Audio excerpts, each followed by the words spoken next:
Hello? Hello, Teresa, can you hear me? I can't hear you. Okay, now I can. Can you hear me? Yes, now I can. Thank you. You're welcome. Anything I can help you with? Any questions, concerns? No, I think I'm good. Yep, I think so too. Thanks. When does your school get out? The 27th. Oh, before So- Memorial Day. Okay. Yeah, we're all counting down the days. Been there, done that. Yeah.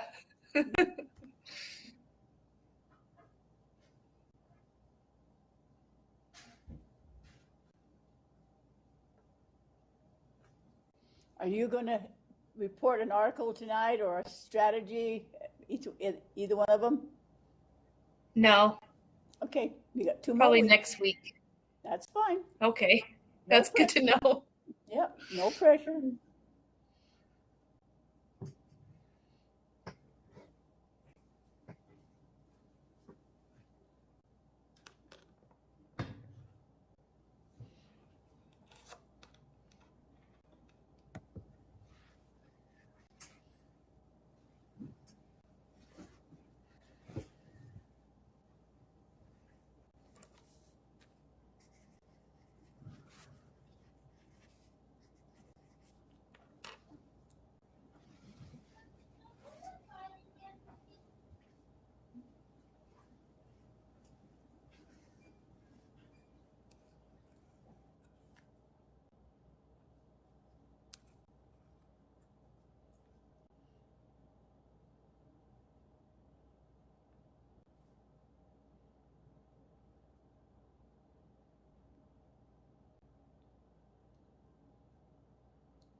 Hi, Laura. I can see you. I can't hear you, but I can see you, Laura. Hi, Laura.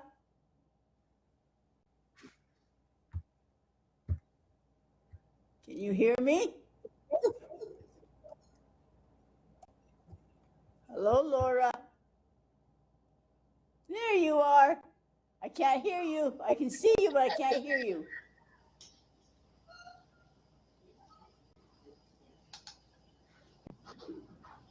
Oh, there's Kirsten. How are you, Kirsten? Good. How are you? I'm having fun. It snowed here last night. What? It snowed at my house. Wow. Did it snow at your house or just blow?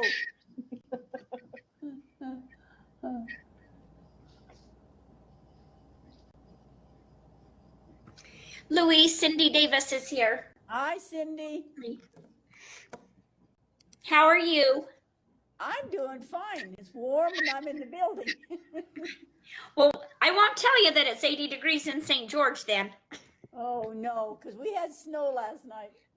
Oh, I'm sorry to hear that. The baby calves didn't like it at all.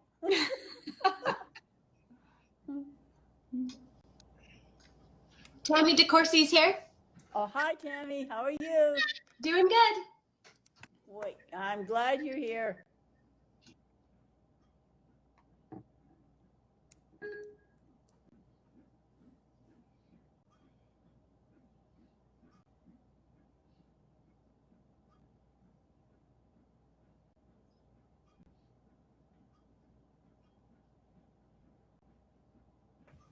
Marcia Hunt's here. Thank you, Marcia.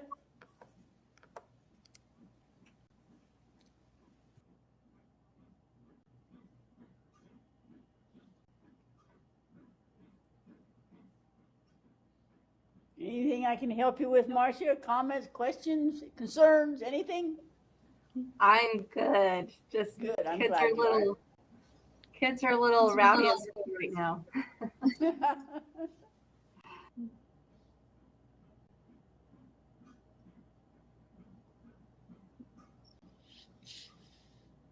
Oh, there's Paula. Hello. Hi, Paula. Hello.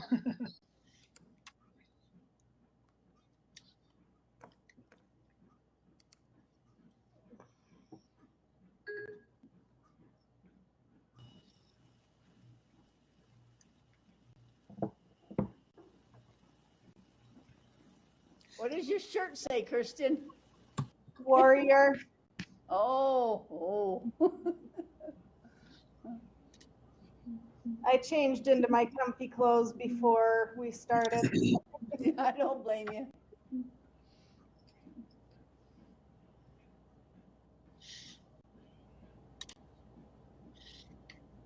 You okay today, Paula? Having a good day? Yes, just fine. How are you? I'm fine. I'm fine.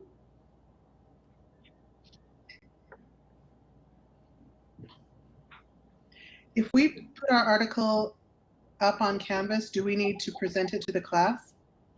Just a little short summary, just a little bit. Okay. Yeah. So they know about it. Okay.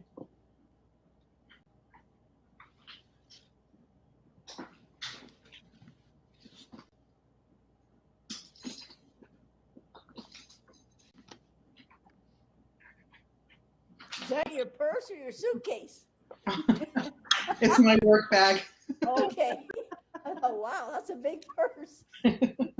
Well,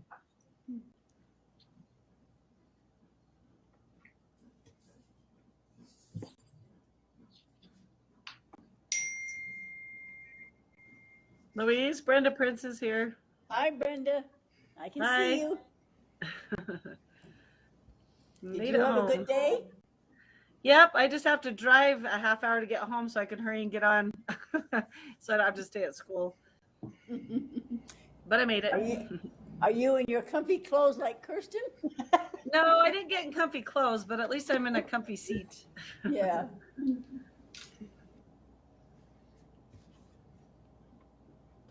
Louise, Kayleen is here. Hi, Kayleen. How Hello. are you today? I can't hear you. Your mic went off. I'm good. How are you? I'm fine. Now I can hear you. Okay.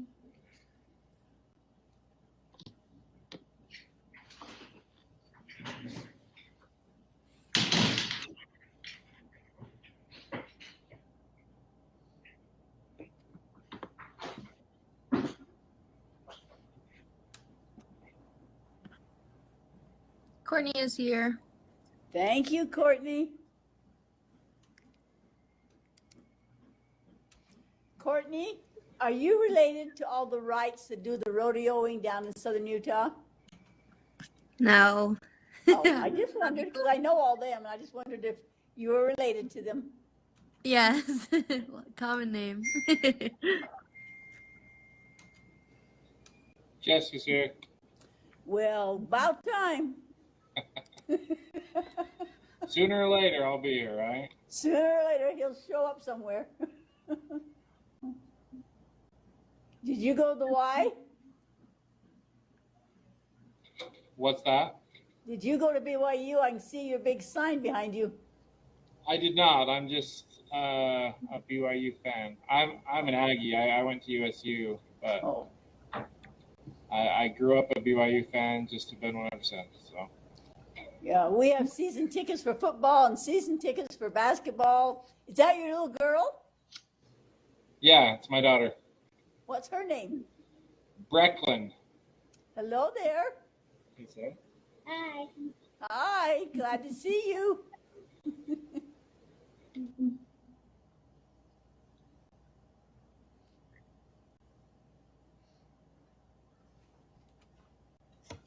Not quite 4:30 yet.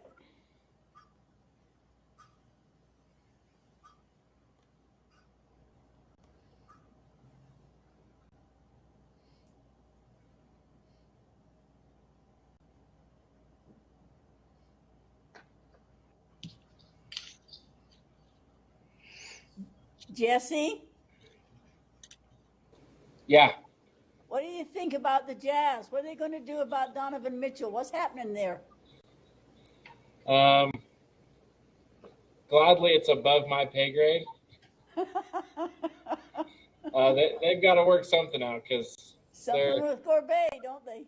yeah, these first round exits are no fun. I think Mitchell's a pretty good hitter. I know he steals the ball, but he always makes it. Yeah, no, I think he's great. I hope he stays. I hope him and Gobert both stay and they can work out whatever problems they have.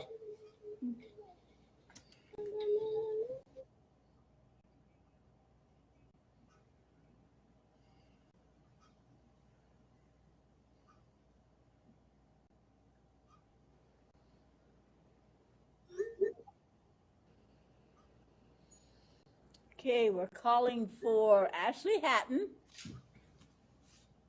Amy, Stacy, Ashley Rex, Sarah will be just a little late. She's in a meeting. Charlotte and Nicole. I'm here. Nicole is here. Good. Nicole's here. Thank you.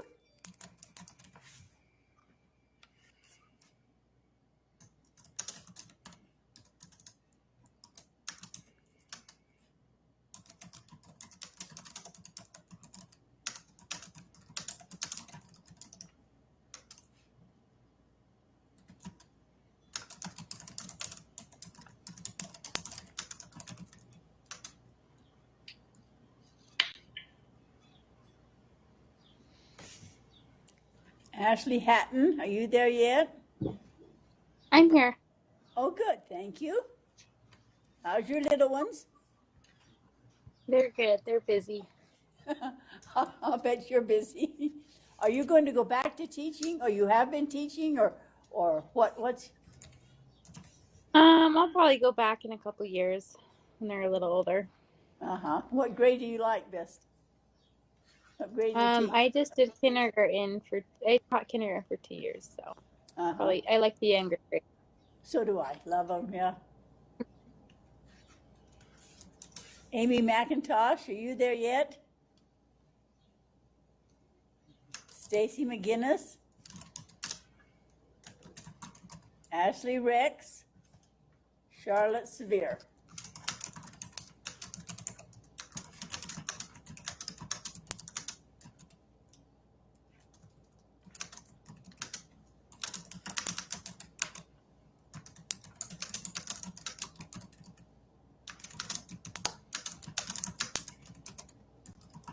Megan Ward, are you there yet?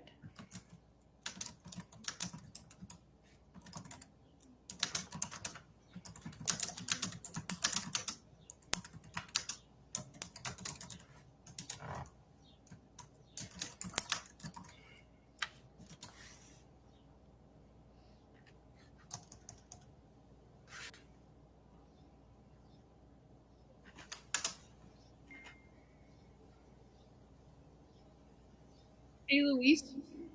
Yes, Megan, there you are. What? I'm on my phone. I was on my phone trying to come home from work and it was not letting me talk. But I was like, it shows up. So I'm here. All right, thank you. I needed you today. It was Brandon For what? Dehorn Day. Brandon Dehorn Day. Oh, that sounds like a party. How are you at roping? Pretty decent. Yeah, I'll bet you are. Yep, I roped since I was 4 or 5 probably. My family's big into roping, so.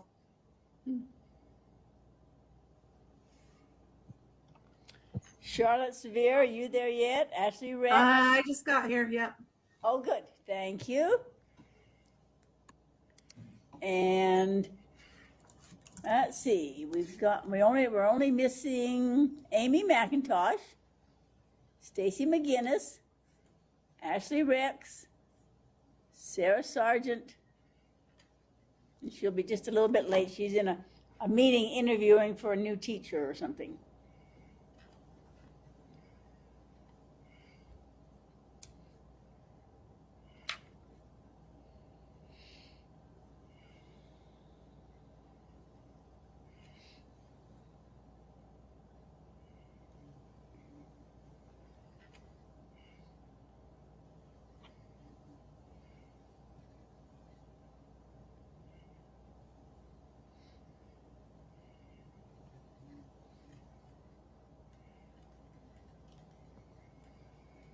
We'll wait just a couple more minutes and then we'll get our show on the road.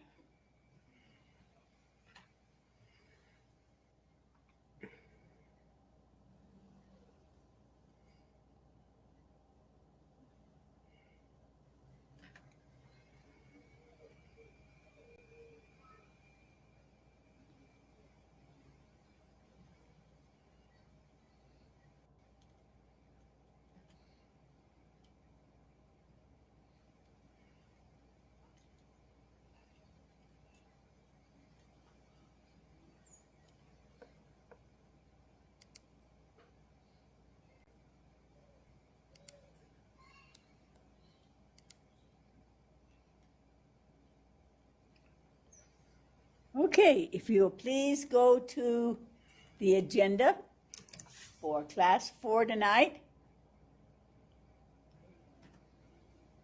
There's only 2 more classes to go.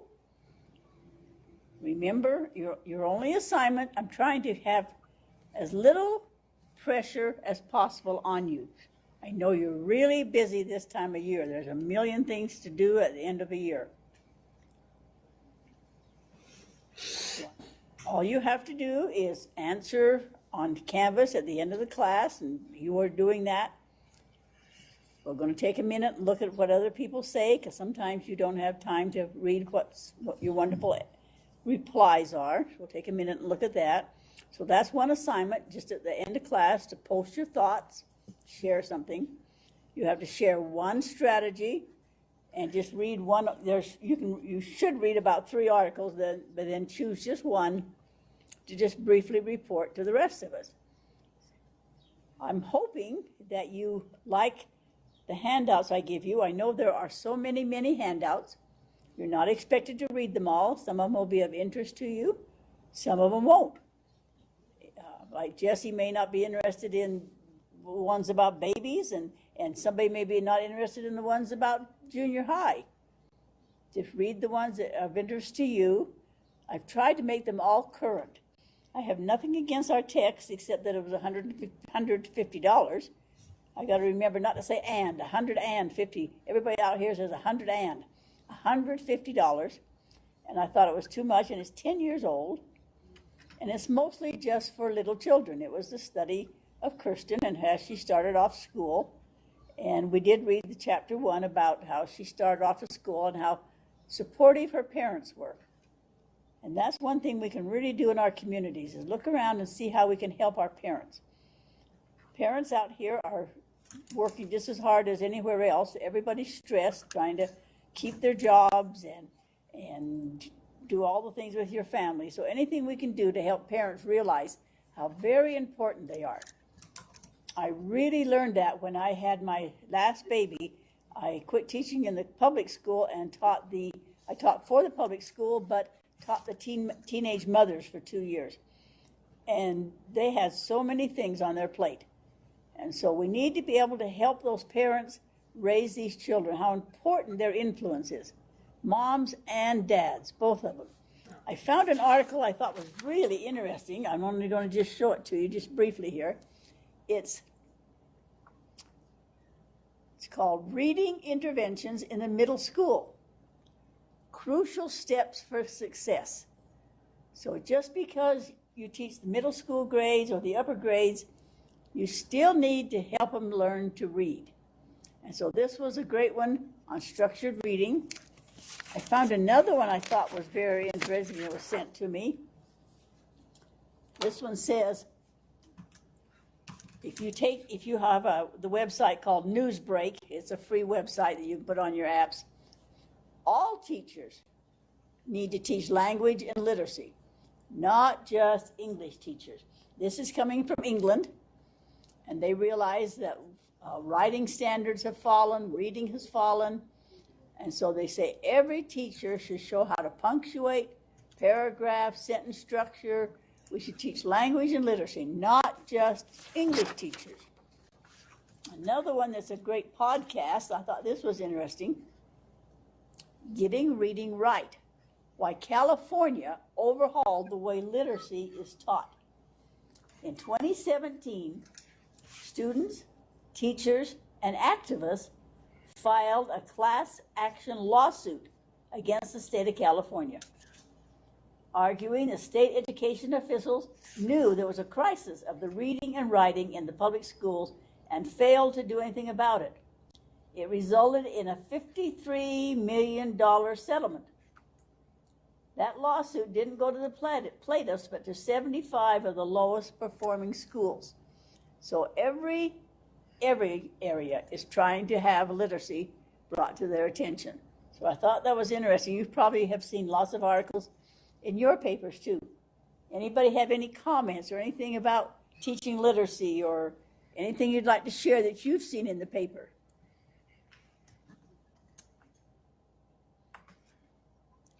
Okay, look at our agenda then. It says, please take 5 minutes and just skim through the excellent strategies that your class experts have been trying in their settings. So please go to the discussion for just 5 minutes and just take a second and skim down them and see what other people are suggesting. Because sometimes I know you don't have time to do that. So take 5 minutes now and skim down to see what other people have said about the use of strategies or giving you some ideas. Any questions what we're doing for 5 minutes? We're reading our class discussion, our experts.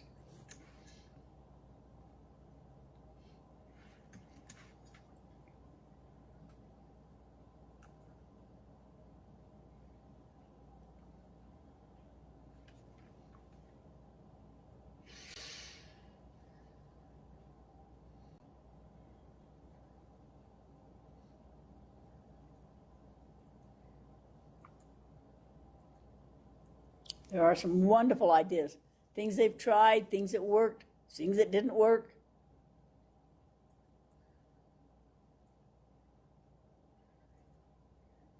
A lot of you have said, I forgot all about that strategy, or I used to use that strategy and forgot about it. So I think there's some wonderful ideas.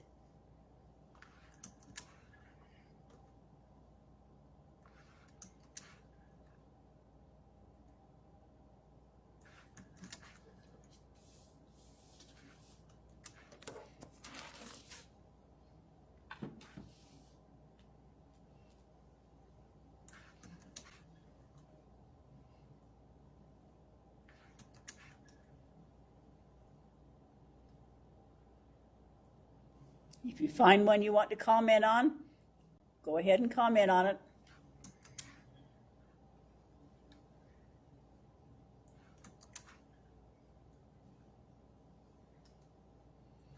Thank you, Kirsten, for sharing that depth of knowledge. A lot of the students made a comment they'd forgotten about that or needed to review it again, and that was very helpful.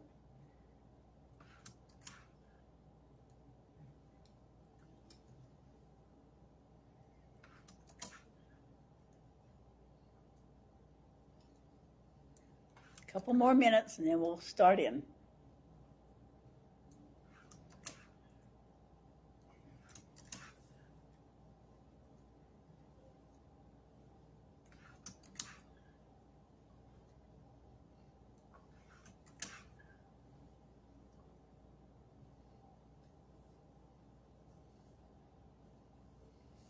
I hope the textbook that I posted for you on all the strategies, I hope you're finding some that you hadn't used before, or you found a new way to use them.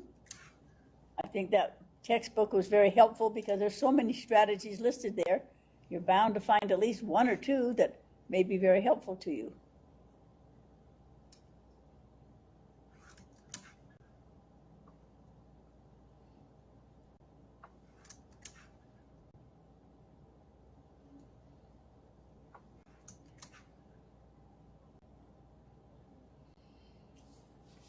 All right, I received about 9 emails from some of you that said you'd never heard of using that viewing, that visualization. We talked about the 7 standards of literacy: reading and writing, speaking and listening, but also viewing and visually representing. And so, has anybody tried any of those strategies since you have seen the handouts?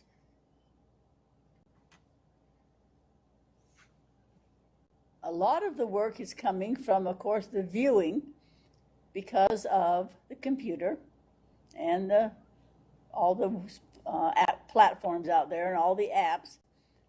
The children, the young children, know how to do a lot of viewing. But do they know what to do with it? Can they visually represent what you're talking about? Is everything just in their mind? Do they have to just memorize and regurgitate? Or can they actually do something with the knowledge that you're sharing with them? Viewing and representing.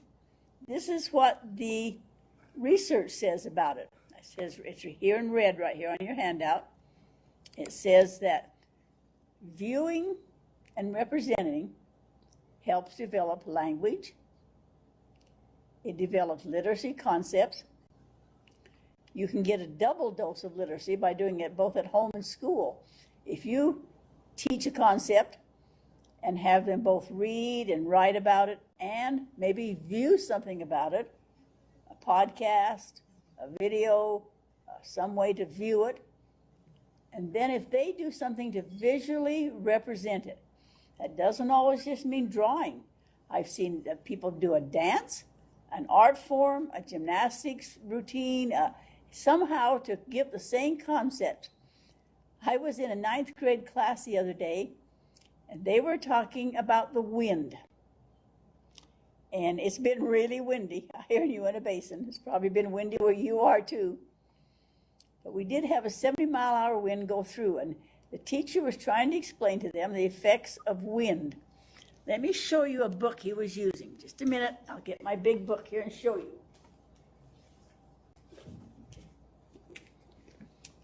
He was using a book, a great big child's book like this. It's called, What Will the Weather Be Like Today?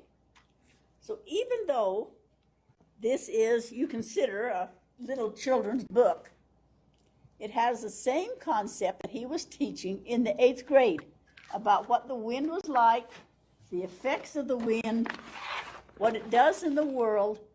And the children in the 8th and 9th grade, most of them were 9th grade, were fascinated by using a big book like that. They laughed, they kidded each other, you know, that we're using kindergarten books. But it's the same material that the 9th grade teacher was trying to teach about the wind. And it got their attention.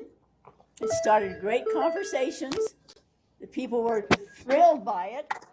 And they said, oh, I remember when it rained like that and when it snowed. So don't neglect these great big books. This is from Hoot and Mifflin, which is a publishing company. You think, oh, the older children will laugh about that. But they were laughing and talking and opening up a conversation.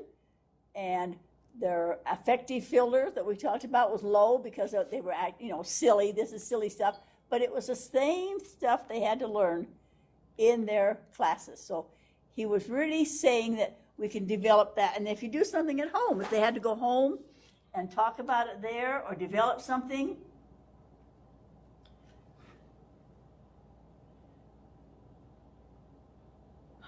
I just received a phone call just now that says a text. Sorry, I ran out of class so fast. A twister came through my backyard and left it like this. I will watch the recording. But it's just a phone number, and I don't know who sent it to me. Does anybody know? Anybody out there that sent me this message? I have a picture here of on my phone now of somebody's backyard. It looks like tipped over their play set and blew over some barrels. So there's a twister going through. So as we talk about weather, one of our classmates just experienced some bad weather. But research says you can, if you get a double dose, go home and draw a picture or do something with your parents. It also gains self-reliance, has a natural situation. You select your own activities, and you can use a variety of literacy materials. Do not just read or talk or listen on the run. Use a variety of trade books. Use literature, cues, prompts, adequate wait time, higher level questioning. It encourages self-reliance, allows time for expression, encourages longer sentences, and corrects mistakes by modeling. That's a lot of things that viewing and representing does. Remember, I tell you I buy books that don't cost very much, so you can see, if you ever want to buy it. But this is a big book, cost me a couple $100.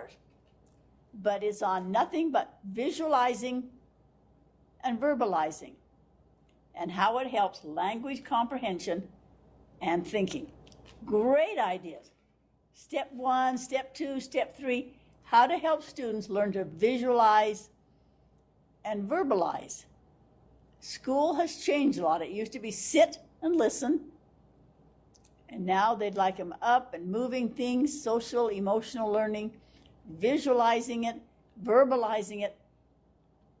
They say if you present a concept in 3 different ways, it has a 95% chance of being retained in their brain. That's what the new brain research says. If they read about it, draw about it, or write about it, do 3 things with your concepts, they're more apt to remember 95% of what you just said. If you just say it, and that's it, they remember about 17% of what you just said. And I thought 17% was high for even remembering if you just lecture. Our universities are changing. They're not so much lecture anymore. Do you remember sitting in great big auditoriums and just having a teacher lecture to you and you're supposed to be taking notes? And all you did was write down. When you got home, you thought, I don't even know what that means. I don't remember what they said. I don't remember what to do with that. So education has really changed. Visualizing and verbalizing is just as important as reading, writing, speaking, and listening. Because when they listen, how do you know what message they really understood? Yeah. Did someone want to break in and say something? Charlotte, was that you? Did you want to say something? No, my computer froze. I just got back on. Sorry. Oh, we're just talking about how important it is to do visualizing and verbalizing, because we're looking at the agenda and it tells how the research right here says that viewing and representing it somehow, making something, drawing something, doing something, somehow representing the concept you're trying to teach makes 95% chance they're going to remember it inside their head. So instead of just lecturing or giving out a worksheet, we tend to do just the writing part, the listening part, and the reading part, but we forget to visualize it and let them view it, let them do something with it to actually put it in their mind. Okay, last week I asked you to please just glance over what the National Reading Panel said. So let's go back to class 1 or class 3 a minute. Go back to class 3. I'm going to the modulars. I'm going back to class 3. And in class 3, we put in the National Reading Panel down at the bottom. Take a second and see what you remember about the National Reading Panel. I put it again in class 4. I moved it. I thought, that's right, I moved it so you could find it. The first handout and the second handout on tonight's agenda is the National Reading Panel.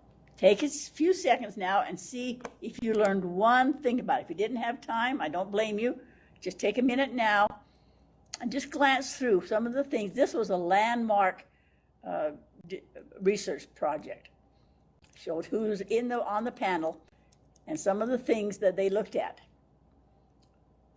They looked at how important fluency is, comprehension. Take just a minute and review something you learned from either that handout or the handout that's next to it. The next handout is some research from the National Reading Panel. This is the one I like best because it's easier to read. But take a few minutes and review and then see if you can tell me something you learned from the National Reading Panel. Any questions what we're going to do for about 5 minutes? We're going to review those 2 handouts, see if we learned anything, and share what we learned. Okay, see you in 5 minutes.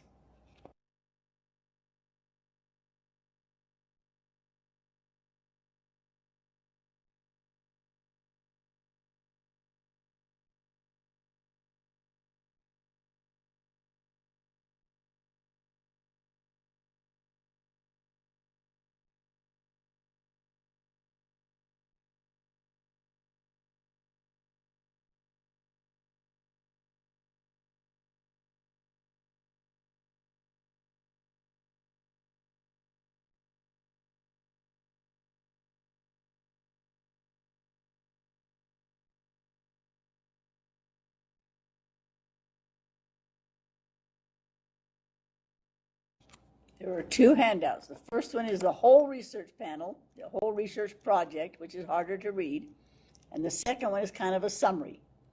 So just kind of glance over and say, I remember reading that and this is what I learned.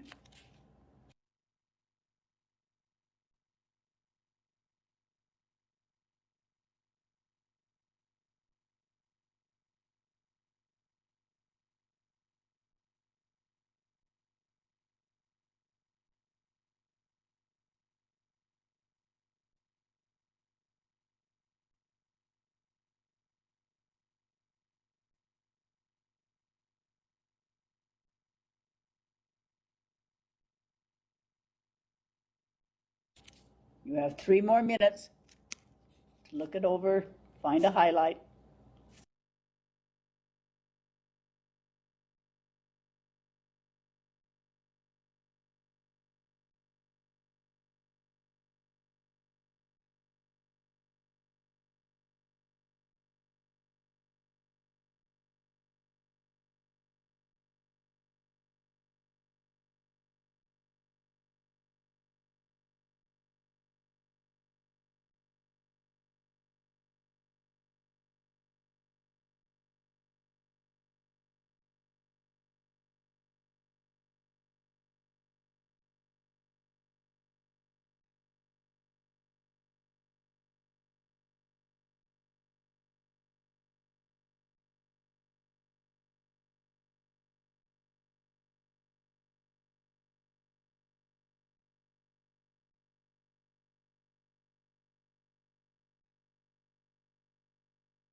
Would someone like to share, or do I need to call on someone? Would someone like to share one thing they learned from the National Reading Panel?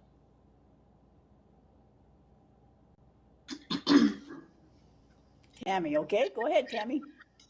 Oh, Your picture showed up. Go ahead. yeah.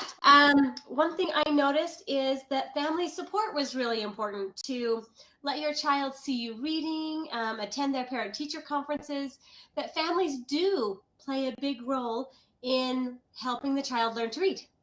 Yeah, they decided that. And before that, it was kind of like, send your child to school, the teacher will take care of him through the day. When he goes home at night, just be sure the homework is done. But not really be involved, not really involving the parents. That was a big eye-opener. Then we started having all these PTA meetings and these training meetings, and this is when Be Prepared came out, and the Utah State Education came out with that Be Ready program, and that you could have for free, and everybody was focusing on the parents for a while. Yeah, thank you. Anyone else want to share? This is Laura. Okay, go ahead, Laura. The thing that stood out to me at the end was that it was saying that there were very few studies that examined the effect of independent silent reading on reading achievement. And so in the end, they couldn't find a positive relationship because there weren't enough studies on that. Right, All right. This study costs $3.5 million to do this study. So they're out of money. They had the interest. They didn't have the money to explore it. And they realized that this wasn't enough. This wasn't extensive enough. Good catch. Anybody else? I noticed that they were talking about that fluency is often neglected in the classroom. And that the guided repeated readings are a way to practice that to help the student. So that kind of made me think about our tier 1 strategies that we're reading that are helping our students. Yeah, they didn't call it guided reading, did they? Or tier 1, but they realized that, and that's why I put that article on last week, that fast reading is not fluent reading. Yeah. This is when how fast you could read. The Elizabeth Wood reading program came out. You could sign up and she could teach you to read really fast. And everybody was signing up for it because fast was best. And then they figured out, but it wasn't too fluent either. It was fast, but they weren't catching the drift of it. Very good. Anybody else? I can share. Okay, go ahead, Brenda. Probably one thing and probably why it caught my eye is because sometimes I feel like we never just let them have free voluntary reading throughout the day, 15, 20 minutes, where they get to have self-selected reading, where they get to choose what they read instead of always just having to read what we provide for them, and teach them not only to read for information, but also to read for pleasure. I thought that was... And this is when the big change happened there used to be a list that came out from the state office. You would read all these different books in 6th grade. You'd read these books in 7th grade. And then they started censoring a few books. And then they finally figured out maybe they'd like to choose. Maybe they weren't interested in what the state office chose. Maybe they'd like to make their own choices. And the interesting thing is, when you let them choose, I'm surprised they want information. They choose informational books. They do sometimes. Yeah. They don't just choose comic books. They want some information. Anybody else want to share? The things they looked at here, it says the findings and the determination by topic areas. They looked at alphabetics. They looked at phonemic awareness and phonics instruction.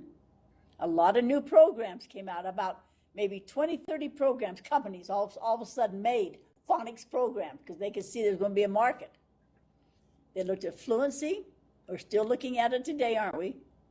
They looked at comprehension. And under comprehension, they looked at vocabulary, text comprehension, teacher preparedness. They had never thought about that. So they started looking at the colleges, and the colleges weren't real happy to be examined. Were you teaching your teachers how to do this? And then what I thought was funny, it says computer technology and reading instruction. Their decision, this research was done in 1997, that's when it was started. It took them 4 or 5 years to do it. But they didn't think the computer technology would ever have a big influence in the schools. What do you think? is having a huge influence, isn't it?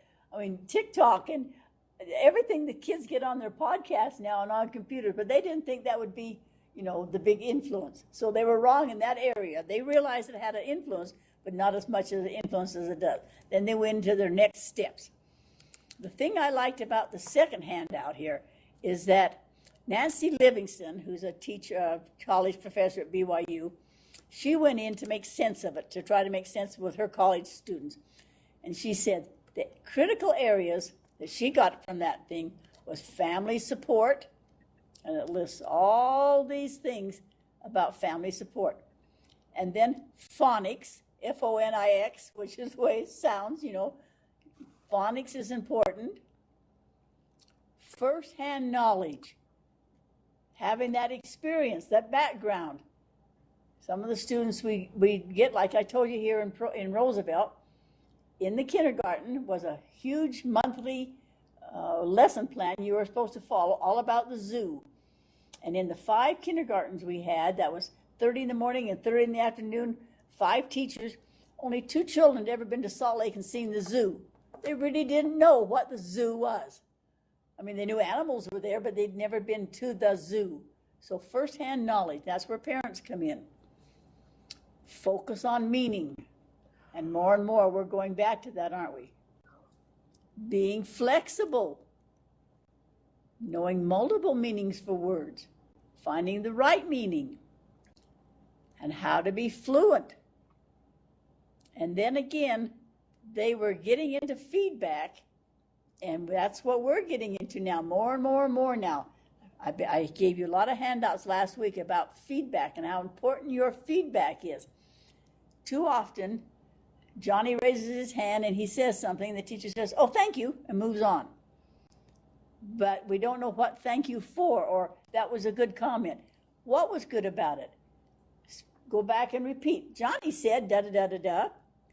Think about that now, everybody in the class, and tell me if you agree with him. Brenda, do you agree? Sammy, do you agree? Have the children think about what the student said too, which both validates him, gives you new insights, and you don't just brush them off. It says the mastery of skills aim for 90% of what they're mastering and remembering. And then free voluntary reading, let them have a sense. So this, and then she thought fun should come into reading. Nancy Livingston loved to read. Even in college, she would read us a story. Write your own alphabet book. She gave you some ideas. And then she gave you amount of time spent on reading and reading achievement of 5th graders.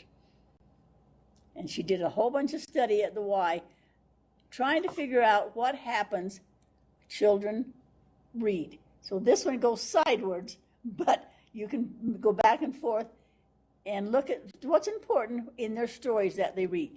So the National Reading Panel really woke people's eyes open. Are we doing the right things?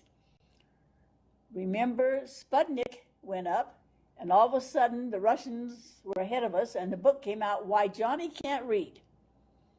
That, I don't know if you were teaching at that time, any of you, but that book came out, Why Johnny Can't Read, and it was just a bomb in our classes. All of a sudden, we were in workshops, and we were having speeches, and we were having lectures, and we were being sent to workshops all over the states. And so this research study done in 1997 and finished a couple, 3 years later had a big influence on what you're teaching today. So when you have time, look it over, and you can just type in National Research Panel, and you can get the whole thing, which would be a better copy than this copy I put on. But I just wanted to show you that this is the ABC, the National Reading Panel. And you really need to be aware of it because it has a great influence, an evidence-based assessment of the scientific research literature on reading and its implications for reading instruction. When they first started out, they were just going to look at reading. And then they thought, well, who's teaching them to read? Maybe we better look at the implications for reading instruction. And that's when they started a lot of teacher workshops. A lot of new books came out. So all of a sudden, teachers became a highlight. So when you have time, read that over this summer or sometime, or whenever at least you're going to be aware that there is a big research panel out there. And a lot of people really had to change what they were doing on the National Reading Panel. Any comments, questions? Anybody else want to say anything about it? Research panels sometimes are hard to read the research. You may or may not agree, but it did have a big influence on what you do in your classroom. Okay, let's go back to our agenda for tonight, please. Class 4 agenda. So think about viewing and representing. What can they do to show you that you know they understood? If you're talking about the law of gravity, do you just talk about it? What could you do? What could you show them? What could they do? Could they jump off a cupboard? They're bound to fall down and not go down and not up. I mean, what can you do to help them represent what you're trying to teach them? Any other comments or questions? Anybody use a lot of viewing or representing in their classrooms? Jesse, if you're teaching football, do you just talk about it or do you show them? Tell me about it.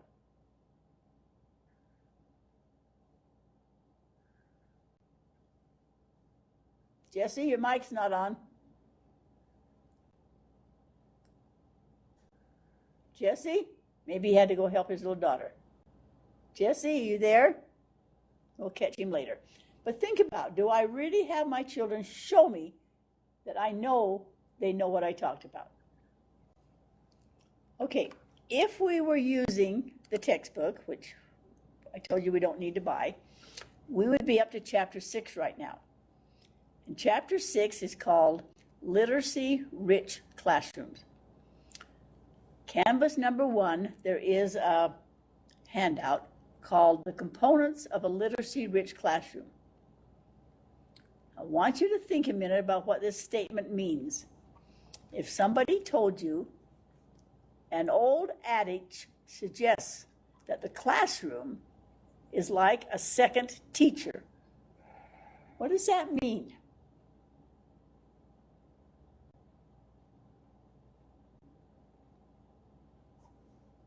What does it mean? The classroom is like a second teacher. Who's the first teacher? You are. What does your classroom teach? What does that mean? Teresa, wanted to give it a try? What does that mean to you? Anything? Teresa? Sorry, what does what mean? Right here on the handout, it says, what does this statement mean? An old adage suggests that the classroom is like a second teacher. If we're talking about literacy-rich classrooms, what does that mean? The classroom's like a second teacher. I want to say that, well, as a teacher, you're always learning from the students, but also they learn from each other. You learn from your social interactions and other people's opinions. So exactly. Good. I think that's what it means. Uh-huh. And now expand it a little bit. I want each of you to think about this. At your side, which is by yourself right now because we're not together, make a list right now or think about 10 things that you have in your classroom environment to make it a literacy-rich classroom. So the second teacher is your bulletin boards, your handouts, whatever you have in your classroom. You're the first teacher. But they're also learning from anybody else in that room, from anything you have posted. So I'm going to call on some of you to tell me, what do you do in your classroom to make it a literacy-rich classroom? If they walk in, what are they learning from your classroom? You have 5 minutes to think about it, and then I'll call on some of you to share what you do in your classroom to make it a literacy-rich classroom.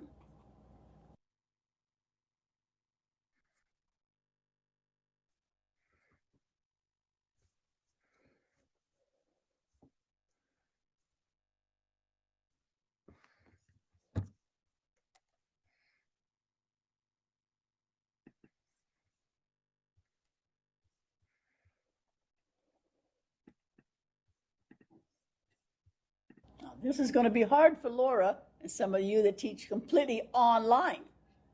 But what do you do to make it so they know they're coming into a literacy-rich classroom? But think about it, and I'll call on people. Hey, Louise, this is Stacy. I'm here. Thank you, Stacy. I knew you'd chip it when you got. Yeah, I didn't want to interrupt you when you were on a roll. Thank you. I'll mark it right now. Thank you. While you're thinking about what your classroom, how is it a second teacher?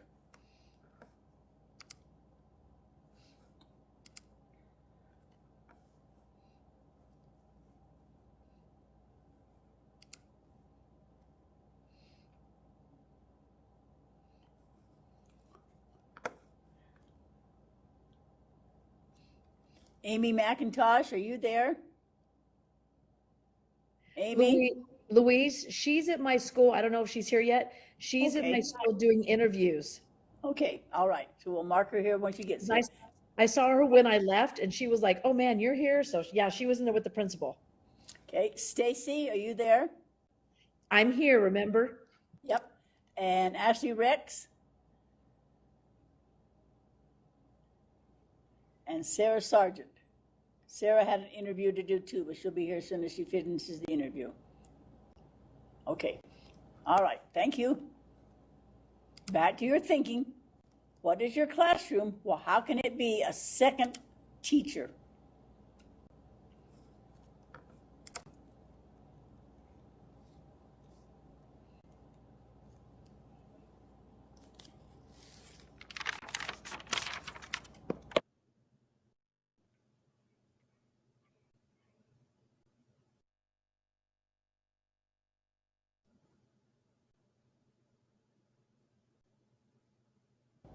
Laura, can we start with you? Because I know you do an online one.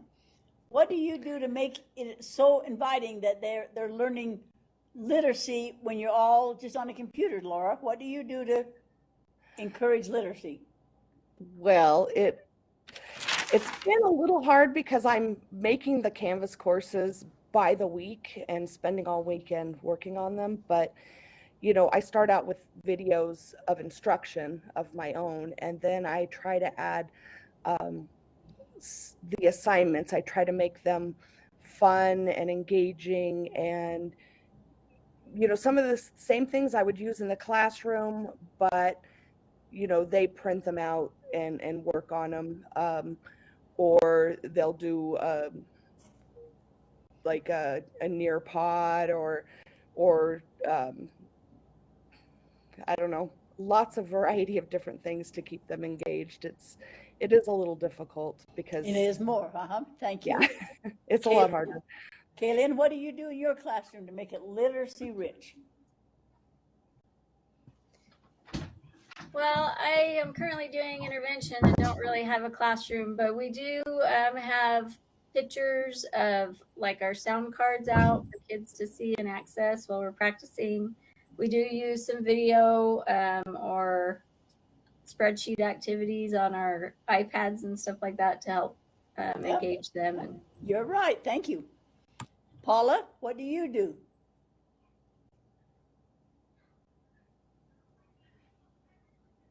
Paula, turn your mic on.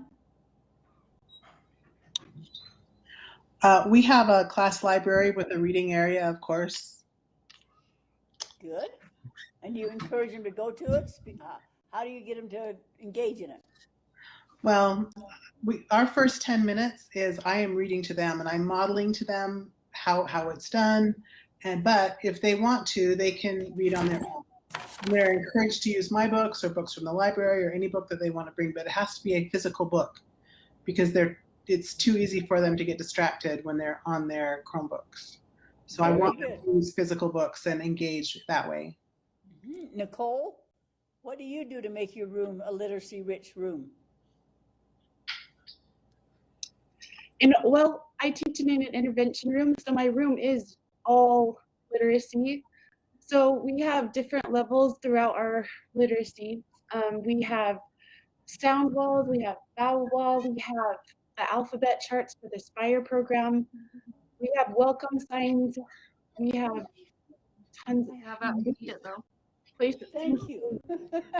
Anybody else want to share? Like, how was wrong with this car thing? Anybody else? It's her Okay, car thing. you got Yeah, the you can point, do it though. in, like, You 3 really minutes got and the then point that the Go out first. classroom is like a second teacher. You're the first teacher, but what they're learning from your walls or from your smile or from your seating arrangement that we're going to work together, or you're teaching them all these different things from your classroom. Somebody has a mic on. Would you check your phone's ringing and a child's talking? Check your mics, everybody. Thank you. Somebody check your phone. So if we were together, we would make a list of 10 things that we can do to make our rooms literacy rich. Like you say, the availability of books, posters, sound walls, things that we can do. Here are 3 strategies that they suggest. The first one is called the last one standing. And if we were all together, we would do this. We'd all be in a circle, and we'd go around the circle, and each of us would tell one thing that we do in our setting, our room, our wherever we teach, of how we make it literacy rich.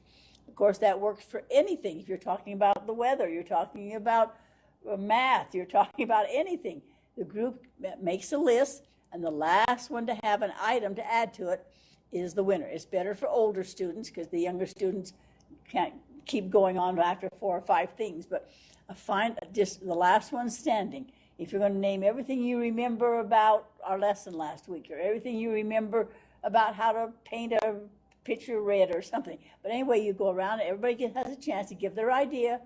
You're making this list. Everybody's contribution is important. Another second one is the ABC one. You can make a list of everything that starts in your room with A. You have the alphabet up. You have books out. You might have a calendar out. You might have something for D. Dog. I can hardly think of the dog. You won't have a dog in your room, but you just use something on the letters of the alphabet. That's a good way to review whatever topic you're talking about. So if we were all together talking about our literacy-rich classrooms, then we would say D for drawings or something.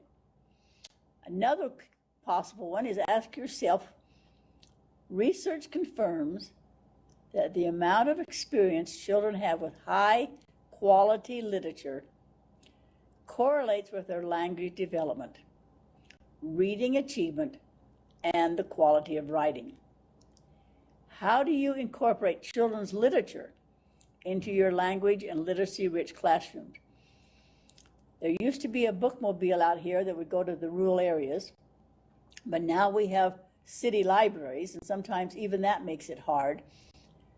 This was the big thing that they did in Park City. They realized that they had a wealth of material, but that 31% of their students were living in Heber, and the parents work up in the tourist places, but the children were home alone, and some of them could not get to libraries. They had no access to high quality literature. So research confirms that they need to be exposed to this literature and reading development and quality of writing. So think about now, how do you incorporate children's literature into your language? Take 3-4 minutes to think about that, and I'll ask some people that haven't been called on yet. So get ready to respond.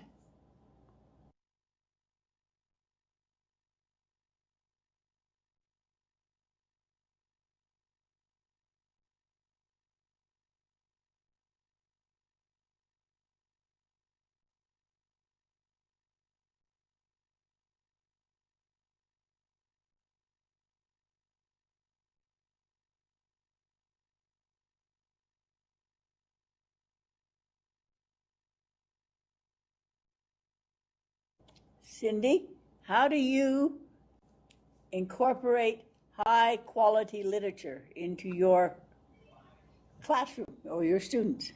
Cindy? I introduce, because I like to pull in books and like to share a book with them and then have them do a writing on that said book. So I was kind of excited tonight when I was looking at the agenda and I saw that when the relatives came, because that's a little book that we've used a lot to like read to the kids and share with them, and then get them writing their own little story about when they've met with relatives.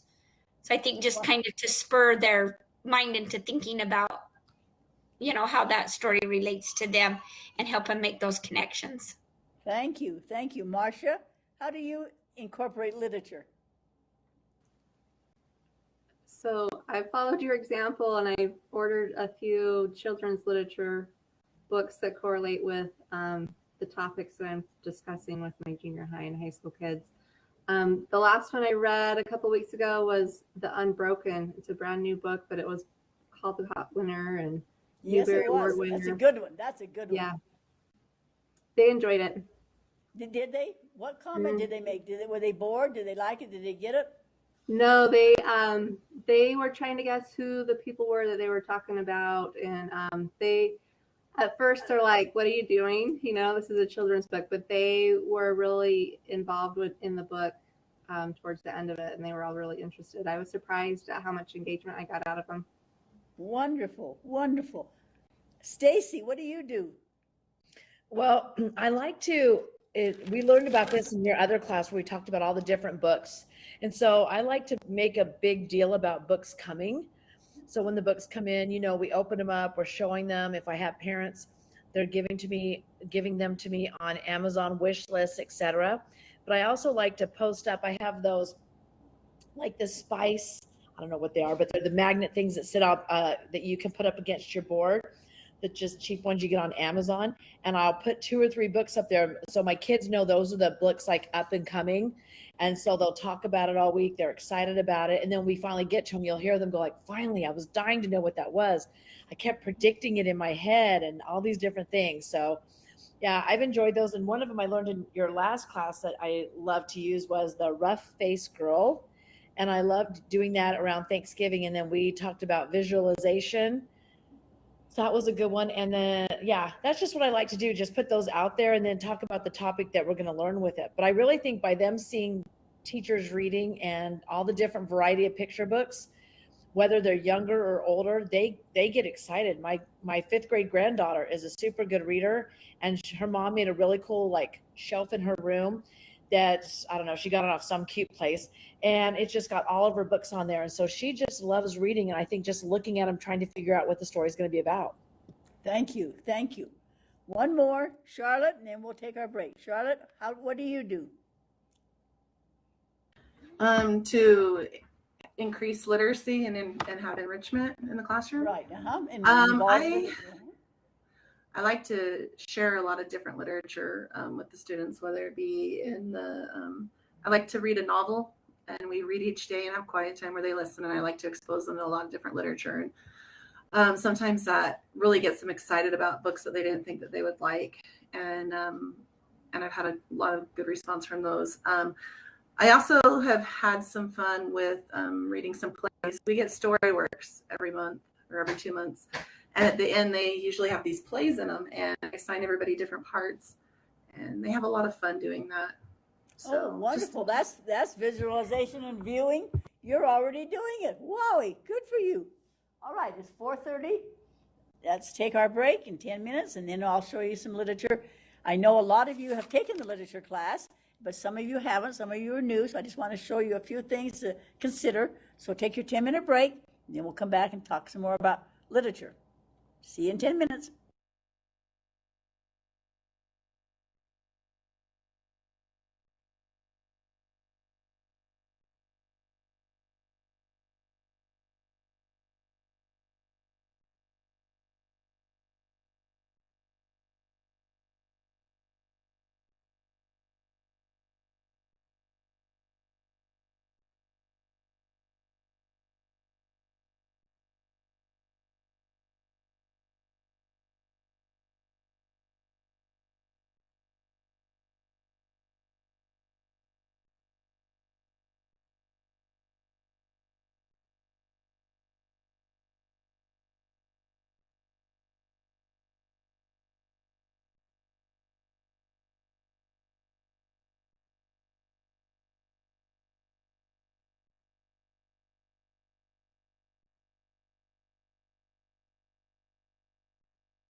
Going back to attendance.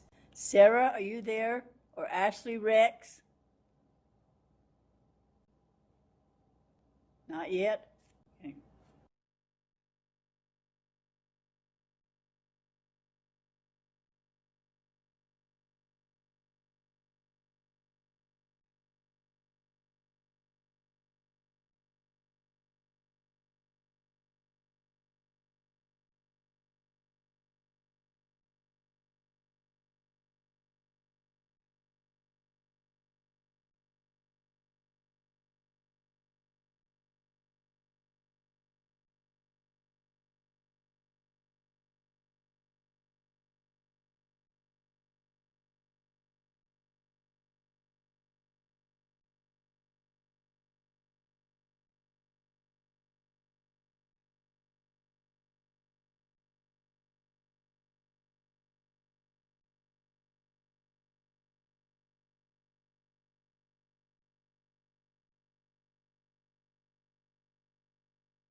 You have 5 more minutes on your break.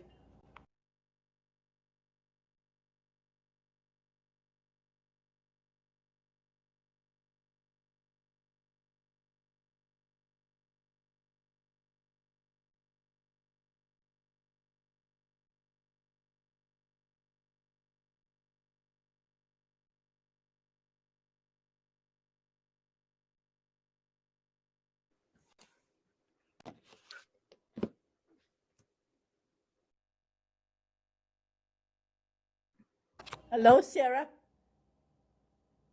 We can see you, Sarah. Can you hear us? Sarah, can you hear us? We can see you. We're on break right now. Can you hear us? Okay, I can hear you now. Okay, we just been talking about literature and using literature in our classroom and sharing our ideas of what we do in our classroom to make it literacy rich. We got 5 more minutes on our break. I'll Okay, mark you perfect. here. Okay, I'll snarf down my dinner really quick. Okay.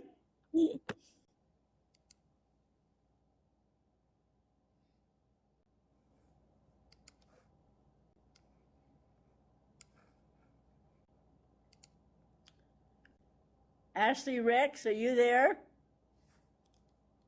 Ashley Rex?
You have 1 more minute on your break.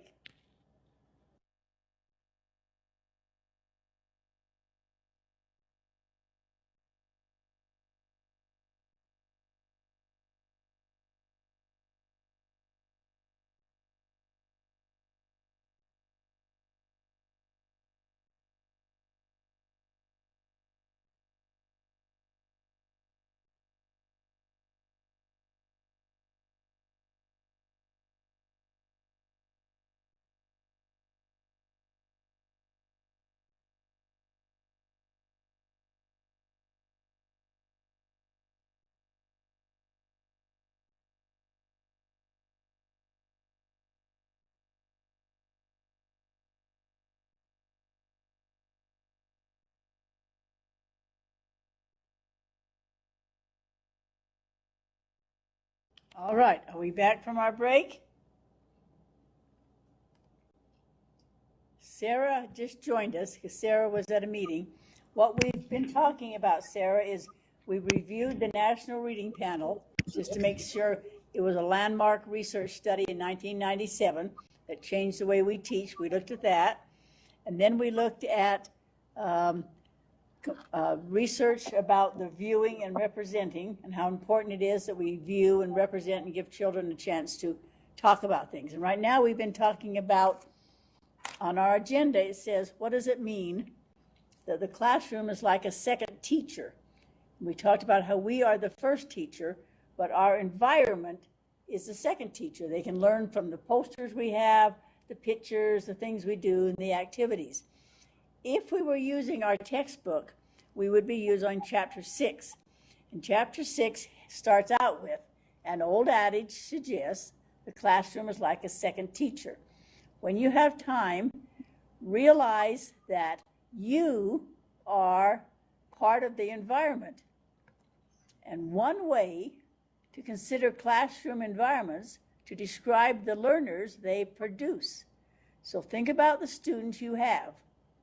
We argue that language and literacy-rich classrooms will produce children who are reflective and motivated readers and writers who use literacy to learn more about themselves and the world and where they live. So if you really want a motivated child, a reflective child, someone that's interested in literature, you are part of that environment. So when you have time, this is the chapter from chapter 6 from our text, if we were using it. It gives you some ideas on how to be more motivated and how to motivate the students, how to have displays, what kind of materials you might want to have in your classroom or in your environment, how to use a lot of children's literature, because no matter what age, you'll find a book that can help out. Use lots of different materials for writing. It gives you lots of examples from chapter 6. It gives you a chart here. So I copied off chapter 6 of our text if we were using it, because it has a lot of ideas. If you don't have motivated readers, maybe you could do some of these things and motivate your students. So read that chapter when you have time. That would be from our text if we were using our text. But right now, let's go back to our agenda. And we talked about viewing and representing, and then we talked about some good strategies is to have everybody stand in a circle and add to a list what you do in your room to make it literacy rich or whatever you'd want to study, or an ABC edition, or how to make literature. Now, current research, we're on number 4 right here. Is there anybody having trouble finding where I'm at? I'm on the agenda, number 4 right here at the bottom of the first page. Current research and theory regarding the 6 sections of a literate language arts curriculum. Remember the 6 of them? Reading, writing, speaking, listening, viewing, and visually representing. Those 6 suggest that children learn best when the curriculum is integrated across all disciplines and when it's culturally sensitive. I'm going to show you some examples. I know a lot of you, most of you in this class were in the literature class, so we just finished. But some of you were not in that class, so I'll be using some of the same literature, but just a brief example of what we used in that class. But when I get through showing you some examples of literature that you could use in your class, then I'm going to ask you to give some examples of how your classroom is sensitive to content and culture. So first of all, I'm going to show you this one that Cindy was talking about. This is a really fun book. It's called When the Relatives Came. It was a Caldecott winner in 1996. I have seen this book used successfully in every grade level because everybody has relatives, everybody has a personal story, everybody likes to talk about their family and their stories. It's written by Cynthia Ryland and illustrated by Stephen Gamble. Let me just quickly show you for the ones that weren't in class. Let me move this out. The relatives came. So think about the last time your relatives came to visit. It shows the picture. It was summertime when the relatives came. They came up from Virginia. They left when their grapes were nearly purple, but not quite ready to pick. So here comes the relatives. They load up their car, and they travel. They bring crackers and bologna sandwiches, and they come from Virginia up to your house. You can see they knocked over the mailbox. They're all loaded. The pictures are fun to look at. They come over the mountains. They drove all day long. They drove all night. They thought about Virginia and they thought about us, waiting for them to come. They arrive at your house and knock over the gate, lose all their luggage, but you're still so excited to see the relatives. And you have one glorious summer. It was hugging time. The relatives passed us around, pulling us against their wrinkled clothes. They hugged us for hours. Everybody's glad to see everybody. Funny pictures. The kids love looking at these pictures, no matter what age. And then it talks about what you do when the relatives are there. You eat, you laugh, you hug, you do things. You just have fun with the relatives. It shows them eating. It shows them they got a turn at the table. There was quiet talk, loud talk, just normal things. Children love looking at these pictures and then telling about their own reunions. And then, of course, come nighttime. What do you do at nighttime? There weren't enough beds, so some slept on the floor and some slept on mattresses and of course, all the activities. They stayed for weeks and weeks. They tended the garden, they played, they fished. They had a good time with music and relatives, just a good time. And then it was almost time to go home. They're starting to pack up, time to go back. They get back in their car, off they go when the moon's coming. They travel back home, and you miss your relatives, and you miss them, and they miss you, and they go back to where they start. It's a simple little book, but yet you can do so much with it. If you go online, of course, you will find stories that give you lots of details about the book. It tells you lots of things you can do about it. But remember, we talked about Benjamin Bloom last week, just a little bit. I gave you a handout if you wanted to read about it. And how does that fit in with his theory of how we teach thinking? First of all, knowledge. So what did we learn? Where did the relatives live? Or how many came? Or what knowledge did you learn? That's the lower level. And sometimes we just stop there. We never ask anything but, how many relatives came? 6, and you move on. But you could also look at comprehension. Why was there so much luggage? That's a little deeper thinking than just knowledge. Why was there so much luggage? Why did they come at night? What would be a reason that we do these things? Why wasn't there enough room at the table for everybody to sit down? Thinking skills. Then application. What do you do when you visit your relatives? Now you're moving up the Bloom's taxonomy of thinking skills. Analysis. Compare the activities in that story with what occurred in the pioneer days or in your life, or you compare. Now you're doing a higher thinking level. What about synthesis? Suppose all the relatives want to eat at the same time. How could they have managed that? Now you're into problem solving. And the highest level of Bloom was evaluation. Judge whether they had a good vacation. How do you judge? How do you make a judgment call? How do you think about things and make a decision? You could also do some creative teaching activities like fluency. Make a list of things you see out the window as you travel. Flexibility. Select the 5 items that you would take. Originality.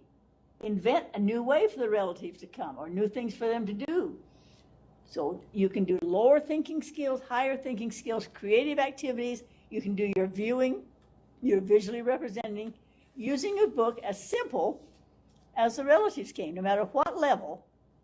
Kindergarten has relatives come as much as 12th graders do. Another very good one that everybody knows and loves is Alexander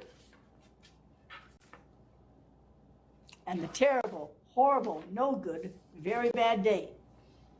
I'll bet there isn't anybody in your class, no matter what age, that hasn't had a terrible, horrible, no good, very bad day. So after you read the book written by Judith Force, she's written 4 or 5 different kinds of Alexander, you can do the same thing with the thinking skills. Bloom said, knowledge, list 3 things that caused him to have a terrible day. Comprehension, why was he angry with his teacher? Application, make suggestions how to make his day better. Analysis, how's a bad day like one you've experienced? How is it different from what you've experienced? Synthesis, pretend he had a terrific day. What happy events might have happened? An evaluation, decide which event in the story was the most terrible, and then creative activities. You can find thousands of these using Bloom's taxonomies on the internet, using such simple things as Alexander and the Terrible No Good Day. Okay, it asks about culture. You can use books like this one called The Colors of Us. A great book. Another one, simple, but it can be used at any level. What would it be like if you lived at the time of the Civil War? So you can have your 8th grade lecture or 10th grade lecture, and also pictures of what it might have been like in Civil War time. I love this one. What do you do with an idea? Sometimes children get this wonderful idea, and what do you do with it? How do you do something with your idea? Thank you, Mr. Faulkner. Anything written by Patricia Polacco are excellent books. This little girl couldn't figure out why she couldn't read. Dyslexia. But that's a topic we don't know a lot about, or how to help. But Mr. Faulkner figured out. So if you have a child in your classroom that maybe needs something like that. And some more that we could use that are fun to use if you're learning things like the alphabet. Instead of ants, how about an aardvark? Different ideas that you can use for each one of them. I love this book. This is how we do it. This takes 7 children from around the world and show what they do in a daytime. So no matter what year or what grade you're teaching, you have a child from Italy, a child from Russia, Japan, India, Iran, Uganda, Peru, and the United States. And it shows a day in their life, where they live, what they might be doing. This is applicable no matter what age. Also, if you're studying famous people, I've seen this used in the 7th grade. I'm Albert Einstein. A simple story, so no one has, I can't read it thing. A simple story about a very famous person. Or Preaching to the Chickens, the story of young John Lewis. And I really like this one. I've seen this used in 3rd grade, 7th grade, and at college. We were there too. Young people in U.S. history. Sometimes we think, oh, history is about old people and they've been dead a long time. But these are young people that affected the history. So consider using literature, because as we're reading about it right now, it's a great way to involve people. I showed this one in the other class when we did that. I love this one. This is called Tops and Bottoms. This is a great one to think. The 7th grade used it the other day and had so much fun with it. Here's Mr. Bear. He likes to just sleep. Mr. Rabbit is very ambitious. So he wants to use his land to plant his garden. And the bear says, go ahead, but you have to share with me. So what can the rabbit plant so that he gets the best of the deal? For example, can he eat just the tops, or can you eat just the bottoms? And the book opens this way, which makes it interesting. So when Bear goes out and he finds that the lettuce and the carrots are underground and he only got the tops, but Rabbit got the bottom, but then what can they do so that they both share the tops and the bottoms? And they were fascinated with it, and the teacher used it extremely well to think about it. What could I plant that I would get the best of the deal? So that was one they really liked. But then it says we need to talk about culture. And no matter what grade you're teaching, there's a book for it. This is called Native American Legends. Many Nations is an alphabet of Native Americans. This one's called Blue Sky and White Stars. Where did our flag come from? And all the people that live here. A Life Like Mine, How Children Live Around the World. Country Road, this is an ABC story, but I saw that used when I was teaching in New York when I went for those reading workshops. they'd never been on a country road. To them, a country road was less than a million cars on the road. They really got a kick out of what's a country road like. Every tradition has every culture has a tradition of what to do when you lose a tooth. What do you do when when your child loses a tooth? You put it under their pillow. These are traditions from around the world, or some of them throw it on the roof. I saw this used in the 6th grade the other day, talking about bees, the bee tree. I saw this one used in the 6th grade the other day called A's for Abigail. These are American women that have done amazing things. Emily Dickinson, Harriet Tubman, so wonderful things like that. So consider using literature. Let me give you just a couple more examples and then we'll move on. We talked about writing our own story, how important that is, like Mailing May. This little girl wanted to go see her grandma. She lived in Utah, wanted to go to Idaho. They couldn't take her. You can tell it's an older time. You make assumptions about how she dressed. So they ship her on the train because at that time you could ship cattle, you could ship chickens, and she didn't weigh that much, and so they mailed her to see her grandma. And this was a story.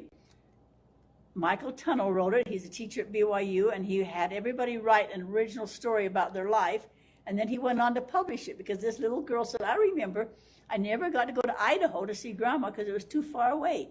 But you could send chickens in the spring, and if you go to the farm store now, of course, you can buy chickens and so forth, baby chicks. So they mailed the little girl up to see grandma. Where do crayons come from? The true story of who invented a crayon. So they could write their own stories and be very, very involved. Another one that people really like, that interests all children, this one's called Round Trip, and the other one's called Reflections. And you read it one way, and then you turn it over, and you can read it upside down. It tells a complete different story upside down. So it gets their attention. It lowers the affective filter. They have times to talk. The King Who Reigned. Words that we don't know, they have double meaning. The King Who Reigned. Mama says she's playing bridge, and that's what children think about when you think bridge. Talk about how we use words. Daddy has a coat of arms. Use literature. Mama says the lambs gambol on the front lawn. No matter what age you teach, consider using literature.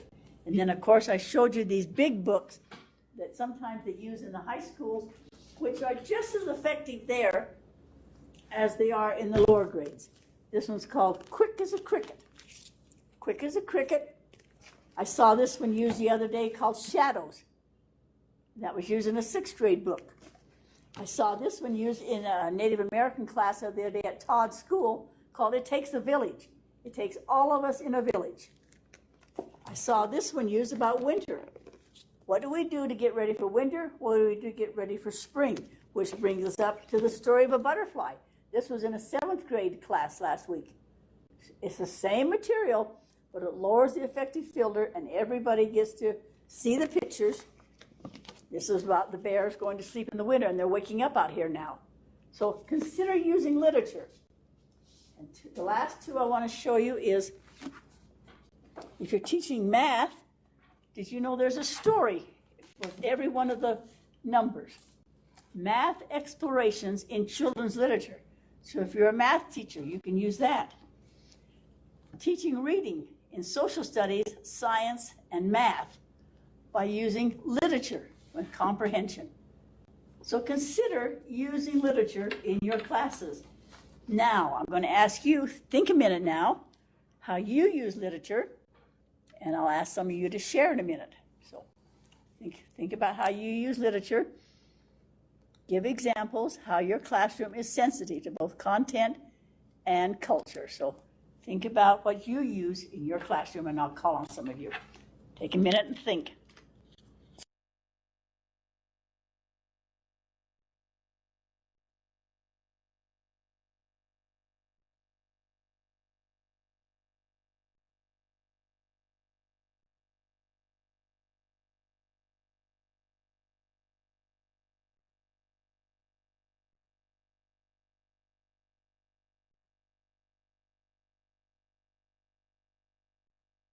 Louise?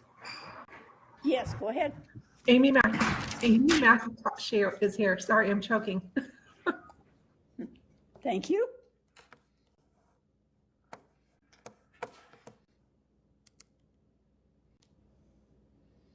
I'll go and mark it off while everybody's thinking about how they use literature in their class. Amy McIntosh. Okay, you're marked there. Okay. Okay, Courtney, could we start with you? How do you use literature in your class? Do you, or how do you use it? Yeah, I mean, the typical answer is like we do a read aloud. I have a lot of books in my library.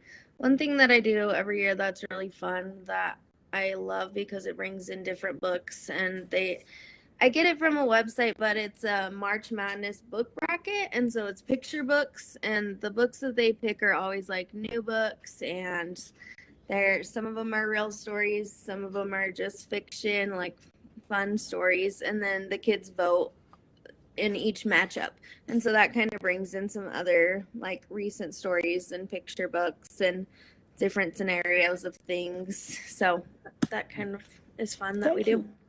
Thank you, Maggie. How about Megan? How do you use it?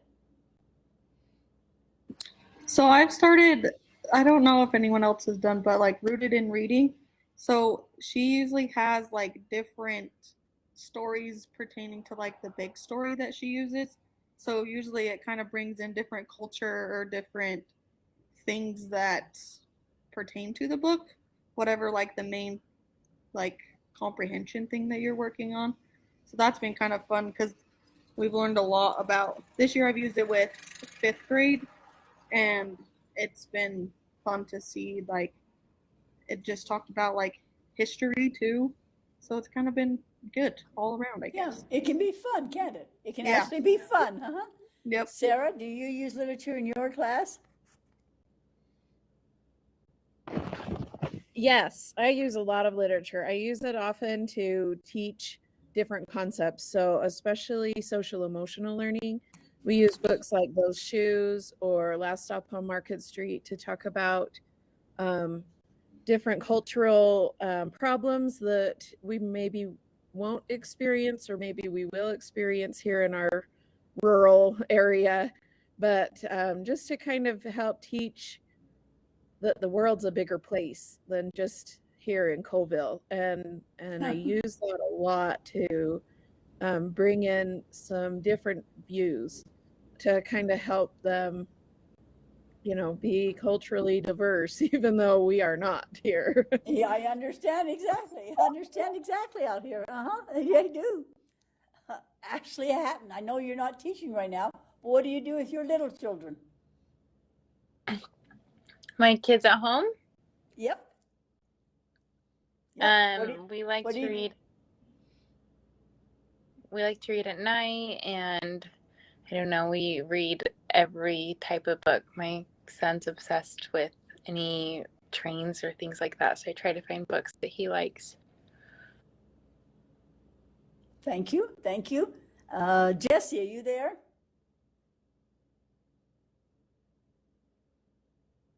Jessie, did I lose you? Jessie? Okay, how about Amy? Well, I'm also not in the classroom anymore. I know it, Do you use it? Does it fit into your curriculum or not now? Well, I just try to help teachers across the board with whatever they're working on and how to implement it into their curriculum, and giving them different ideas they can use and different books they can use. Yeah, you can be the idea person, because you have a vast knowledge. You can say, have you ever tried this or tried that? Yeah, very good. I showed you the article from England just a minute ago that says all teachers need to teach language and literacy, not just English teachers. So we're all language teachers and we're all literacy teachers. And there's so much good literature out there.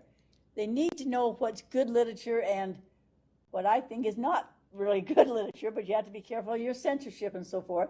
Have you seen how many books have been recalled lately or censored? Have you been seeing this in our libraries?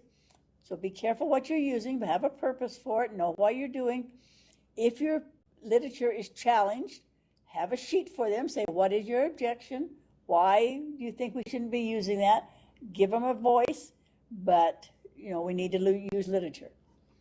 Okay, now we're going to do a strategy where all of you are going to be involved. There are some handouts, and instead of just putting them on tonight and assuming you read them or don't read them, we're going to have each of you read one handout. You'll have a partner, and tell just one highlight. So Laura and Cindy, I'm going to find you a handout. I'll show you where it is in just a second. You're going to say, learning from what doesn't work. Kirsten and Jesse, there's one called After Third Grade, How to Help the Older Students. Number 3, Tammy and Kalian, what did Abigail mean? There's a little article for you to read. Marcia and Ashley Rex, I'm not sure Ashley has shown up yet, Strategies for Teen Readers. Ashley H., The Pilgrim Maid and the Indian Chief. Are we teaching true things, or what are we teaching with our literature?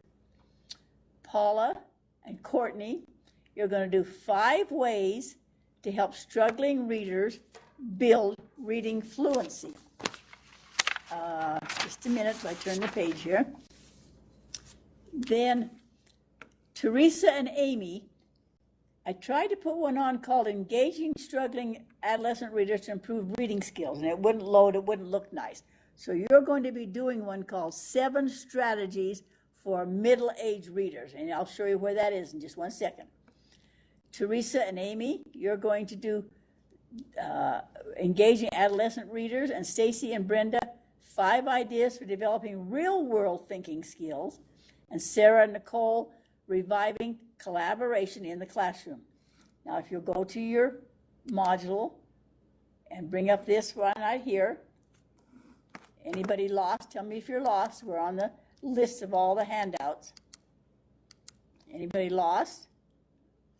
Okay, if you're not lost, then I'll show you where these are. I don't think you said what I was reading, did you, Charlotte? Charlotte, didn't I? I thought I read. Yeah, Charlotte and Megan are going to do 7 traits for future-proofing readers. Okay, I missed it. Thank you. Okay, first of all, here's our agenda. Then the 2 things we did on the National Reading Panel. Then that components of a literacy-rich classroom. Chapter 6, then we talked about the relatives came. Everybody see where we're at? Okay, the first one right here, learning what doesn't work. That's going to be Laura and Cindy. It's just a short article, just come up with a highlight. After 3rd grade, and that is Kirsten and Jesse. What did Abigail mean? That's Tammy and Kalian. Strategies for teen readers. No, wait a minute. What did Abigail mean? That's Tammy and Kalian. Number 4 right here, strategies for teen readers, Marcia and Ashley Rex. If she's there, I'm not sure. The Pilgrim Maid and the Indian Chief, that's Ashley Hatton. 5 ways to help struggling readers, that's Paula and Courtney. So the one that wouldn't load, I loaded this one. 20 literacy strategies for middle-aged brains. And that's going to be Teresa and Amy. And then 5 ideas for real-world thinking, Stacy and Brenda. Reviving collaboration in the classroom, Sarah and Nicole. And the last one is, let me come up one more. 7 traits to future-proof students, that's Charlotte and Megan. Any ideas now? You're going to read your little article, come up with one highlight. I'll give you 10 minutes, and then we'll quickly go through these. Any questions, comments? The strategy we're using is VIP, very important points. It means you're going to look at an article and just pick out a very important point. It helps students learn how to identify critical elements. Any questions before I turn you loose for 10 minutes? Okay, 10 minutes, look at your article, come up with a very important point.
Hey, Louise.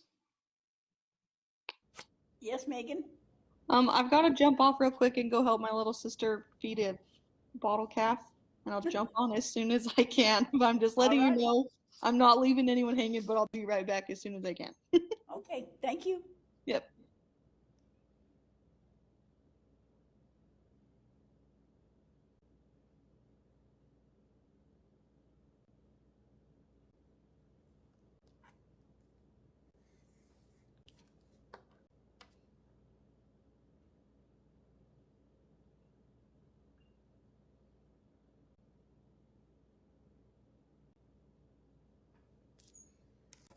You have 5 more minutes to pick out a very important point.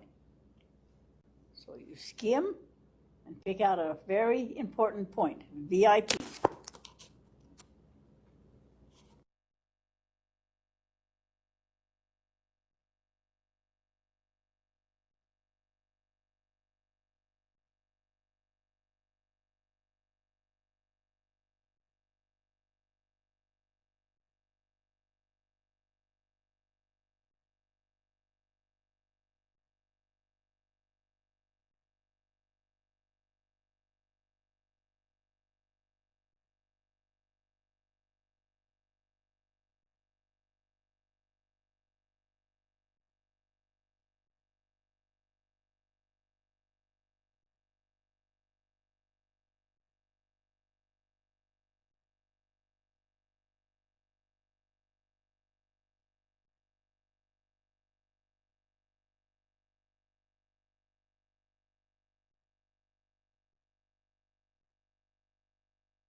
Two more minutes to choose a very important point.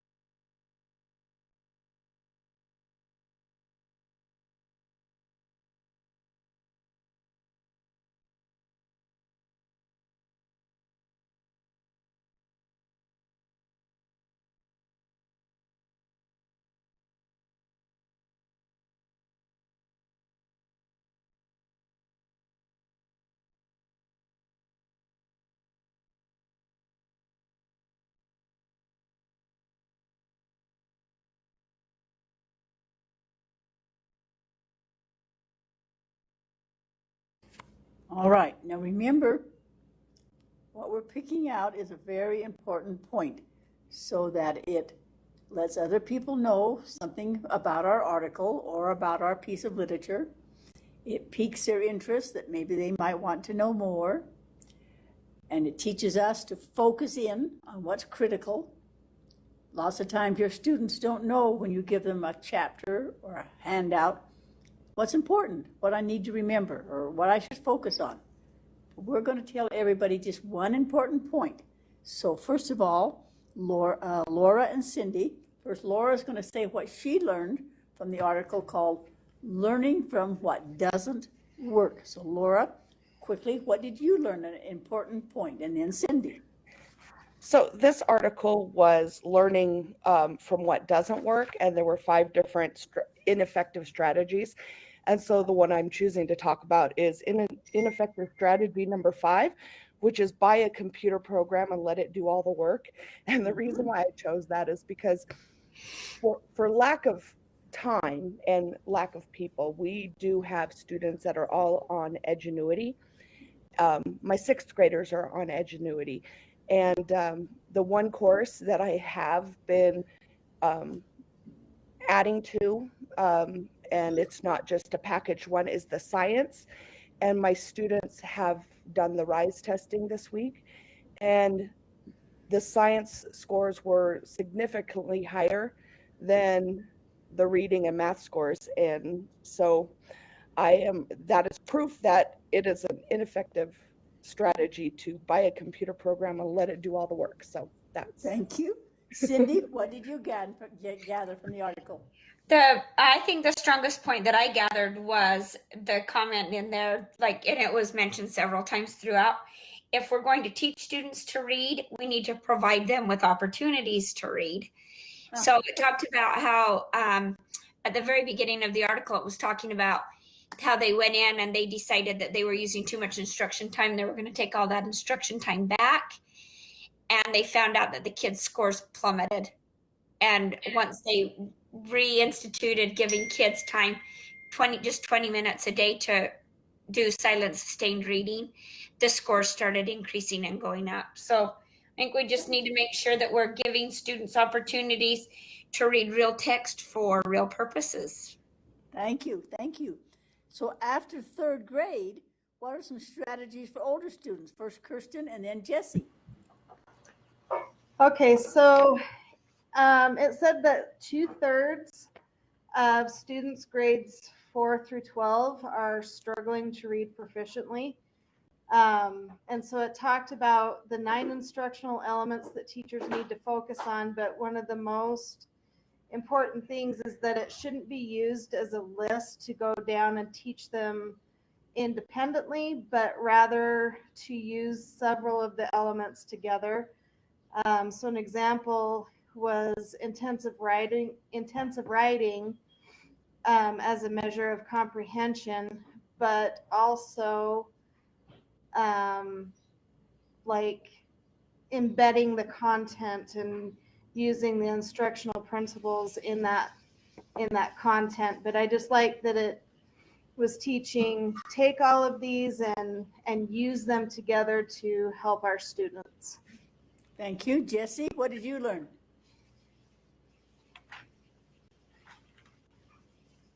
Jessie? I don't know if Jessie had to leave. I don't know where Jessie is. Jessie, did I miss you? Okay. What did Abigail mean? Tammy and then Kayleen. Okay, the very important point that I took away was that reading comprehension, we need to teach our students to be code breakers, to be meaning makers, to be text users, and to analyze the text. It's important to provide ongoing independent practice. Thank you. Kayleen, what did you learn? They talked about doing reciprocal teaching where they're predicting, clarifying, questioning, and summarizing the things that they're learning or that they're reading. Okay, and Ashley, what did you learn about the Pilgrim Maid and the Indian Chief? It talked about how as teachers we need to always keep learning, and when we're teaching history to go beyond, I gave the example of the pilgrim. Also think about how the people felt and how they experienced it and their different experiences. Right, teach true history, Okay, 5 ways to help struggling readers. Paula, then Courtney.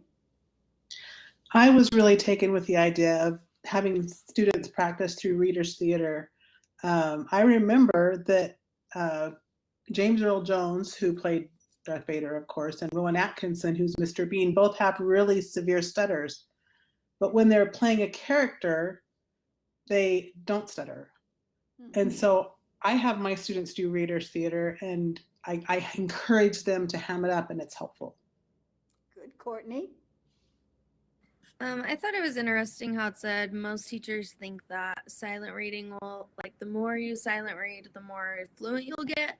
But a lot of those kids have to read out loud to get to the point where they can silent read. So reading aloud and finding ways for them to read aloud is really important. Okay, and then 7 strategies for the middle-aged brain, Stacy, and then Brenda.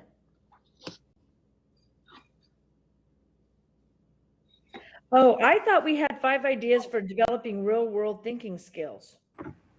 That's what I read too. Okay, oh, yeah, you're right. Go ahead. Excuse me. You're right. Okay. Stacy, Hey, Brenda, you're right. I was on that's the wrong okay. You kept me on my toes. I was like, wait, what? one. Okay. I skipped one, so go ahead. So what I learned from this and got the most about it was that we need to prepare our kids. It talked about COVID and how, it was unexpected. We need to prepare our kids to be problem solvers, to create, I think project-based learning is what I was thinking, with real world situations that are relevant to the kids, something that they would find interesting, and then they need to solve the problem for it and go through all the stages of it, and to know that, the world is filled with problems and we've always got to be able to not quit, just to keep going forward. But if we don't give them opportunities to be able to solve problems in our classrooms in a safe environment, it may or may not help. Okay, Brenda. So it kind of laid out, excuse me, it kind of laid out the strategy of, it spells out ideas, and you use inquiry, design, evaluation, argument, and systems analysis to step them through those real world problems. And one of the comments that it said, when we engage students in applying these complex thinking processes within real world scenarios, we make that learning more enduring. It lasts longer, it's more engaging, and they go deeper in that learning. Thank you. And what one I skipped was Teresa and Amy. So Teresa and Amy, what did you learn from the 20 literacy strategies for middle level brains? Okay, so strategies so that things are in their brains. So the strategy I want to share is reenacting. So if you read a story, they would do story acting and act out the story.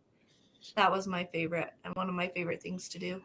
And that's definitely the visual representing, isn't it? They're visually doing something so everybody can see them. Yeah, exactly. And Amy?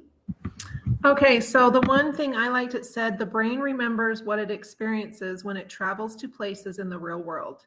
So there was just all kinds of activities of hands-on things they can be doing, engagement activities they can be doing just to help them remember. Good. And then reviving collaboration. Sarah, then Nicole. Okay, ours was about the pandemic and how it took away collaboration from both the workplace and schools.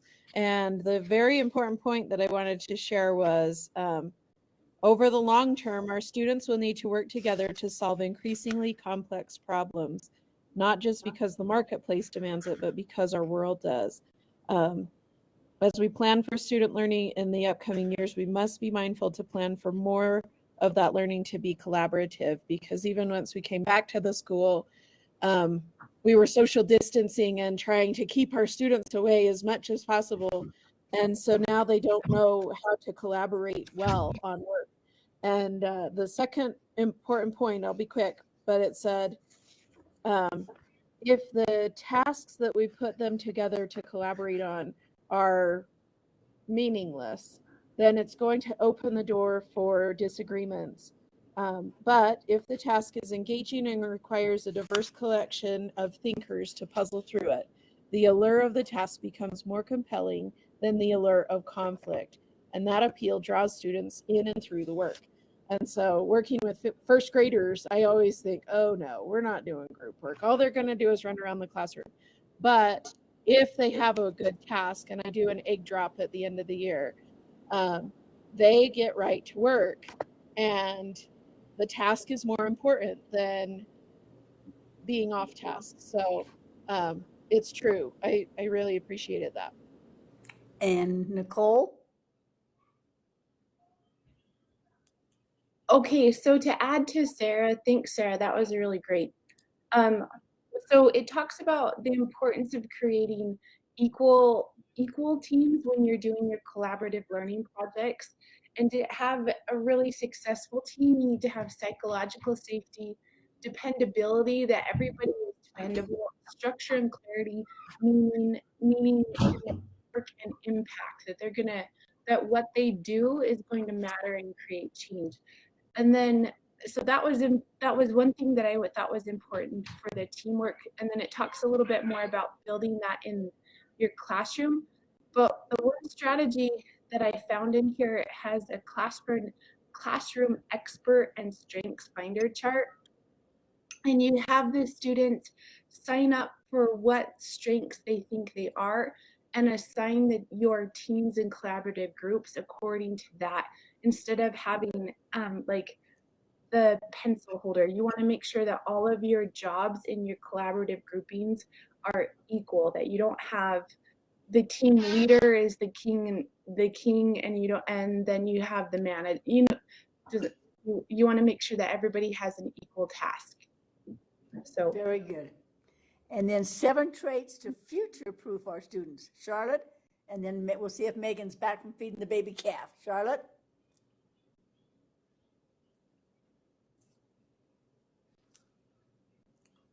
Charlotte, did we miss Charlotte? Do you hear me now? Yes, now I can. Oh, okay, maybe my mute was off. So I thought at first this was going to be a really weird article about future proofing, and it starts talking about robots. But it was actually pretty good. It talked about the traits that kids need to be successful, whether it's in the classroom or in leadership positions once they leave school.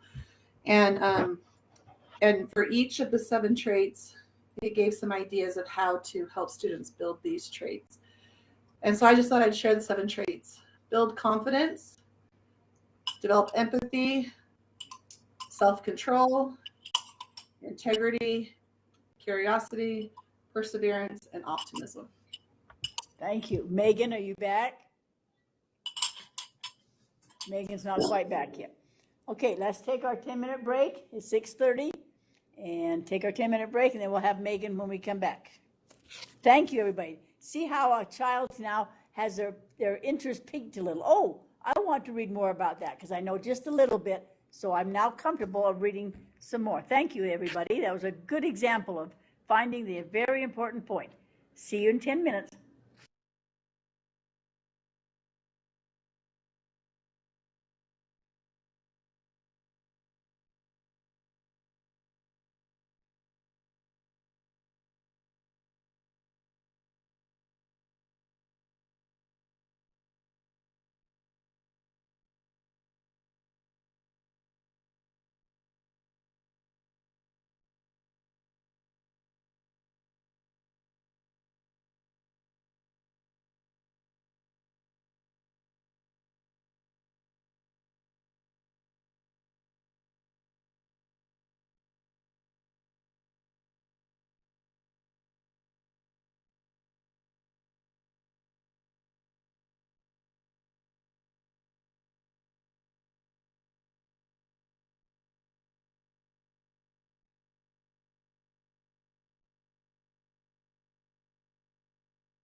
You have 5 more minutes on your break.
We have 1 more minute.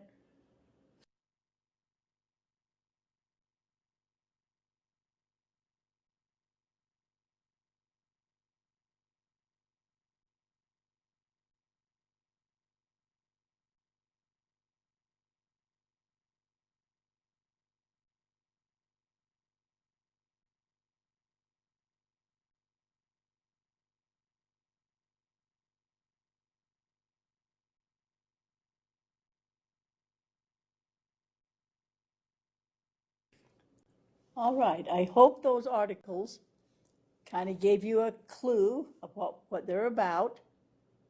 They're more current than our textbook would have been. They're about things helping the students now and think, and lots of strategies listed in them, some that maybe you've tried or haven't tried. So if any of those made you interested, and when they gave you a little VIP, a very important point, you have a handout. We're going to skip around a minute because I don't want to keep you late tonight because you need to get home and sleep. We were going to look at thinking skills right now, but I think we'll wait and do it next week.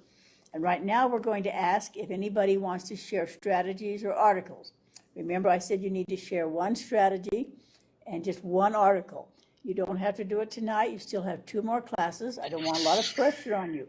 But if you are ready tonight, please speak up, and we'll have anybody that wants to share either a strategy or an article. Anybody out there ready to tonight, speak up. I am. Okay, go ahead, Paula. This is just my article. I'll Okay. just be very, very brief. The article is called 4 Strategies to Retire This Year, plus 6 others to try out. And I didn't agree, by Sarah Gonzer. I didn't agree with everything she said, but I really liked what was behind it all. She really decided that reading needs to be considered more social. She brought more of the social emotional into it, and that was kind of her rubric for deciding what are good strategies and what are not. And I really appreciated what was underlying it, and that was what I took away from the article. Okay, thank you. And if you'll just put just the title or something, on the canvas, then other people can find that article and read it if they're interested. Thank you. Anyone else tonight want to do an article or strategy? Louise, this is Cindy Davis. I'm ready. Cindy, go ahead. The article that I did was, and I posted it and I put a link to it, was about in regard to decodable text, and it was talking about the title was Decodable Books, Boring, Useful, or Both. And what was interesting reading that was the debate in it on whether decodable texts are truly beneficial. And I think in reading it, what really resonated with me was I picked it simply because our district that we're in Washington County, we've been doing diagnostic assessments on our kids, and we put them into phonics groups based on what skill they're on. And then we call it our win time, and they work through those skills until they pass it on, and then they move on up to the next level. And it's all decodable text that we're using from the 95%. And I at times think that those get quite boring, but it was interesting reading that article and thinking about the balance of that.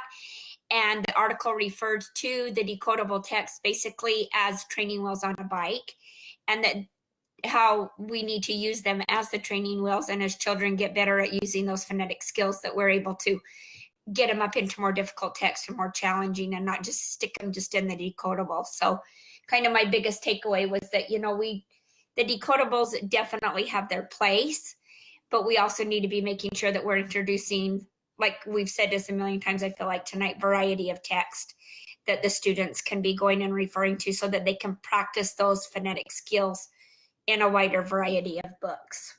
I really agree with you too. I really agree with that variety. Any comments or questions for Cindy? She posted her article, so you can find that if you are interested in reading it. I heard somebody else speak up. Who was that? Nikki Yamamoto. Okay, go ahead, Nico. Hi. Thanks. All right, I'm going to share my article. So I read an article on teaching inference. I chose this article because I had a teacher ask me for more strategies on how to do it. So one of the basic, sorry, it's been a very long day. All right, so it has 4 questions to ask yourself and ask your students as you do think aloud. What is my inference? So this question helps students become aware that they have just made an inference by filling in information that wasn't directly presented. And then you ask, for what information did I use to make this inference? How good was my thinking? And do I need to change my thinking? That's one of the reasons why I like those 4 questions to ask about inferencing, is because it asks for it wants you to think beyond just what you read. It wants you to think if you need to change your opinion on it. Also inside this article, it has a lot of links on how to teach inference, and it also gives you a lot of collective resources on different activities and things like that you can use across the curriculum, like math, science, reading, some online things that you can send your kids to as well. And it also talks about making sure that you're using riddles, because inferencing is kind of riddling out what's going on in the text. So if you're using riddles to do like a 5-minute riddle to start off the day and to get their thinking going, that's a good way to teach children how to infer. So Thank you. And when we talk about thinking skills too, thinking skills make you think about, make some inferences when you're thinking. So next week we'll talk about some more thinking skills. Thank you. Anybody else want to go tonight? Yes, I'm ready. Okay, Stacy next. Okay, so I just wanted to, I already did my article, so I just wanted to give my strategy. And my strategy was on feedback. And it kind of made me think this week. I began to think about that when I was so busy having my kids do a bunch of writing, but I didn't have time to actually have a one-on-one conference with them. And it made me think, how much we sometimes get so busy as teachers day in and day out as we are right now, how sometimes we just go, okay, here's your score, and we base it off the score. So today we had these Acadience math tests in our district. And so I had last week's and I had yesterday's, and it's the progress monitoring for math. And I quickly called kids back this morning when school first started and had them come back, and I was like, oh my gosh, you're showing growth. Let's go over that. And then I quickly went over, okay, this is where I noticed that you're still making a mistake on both these papers. Will you hurry and do an example for me?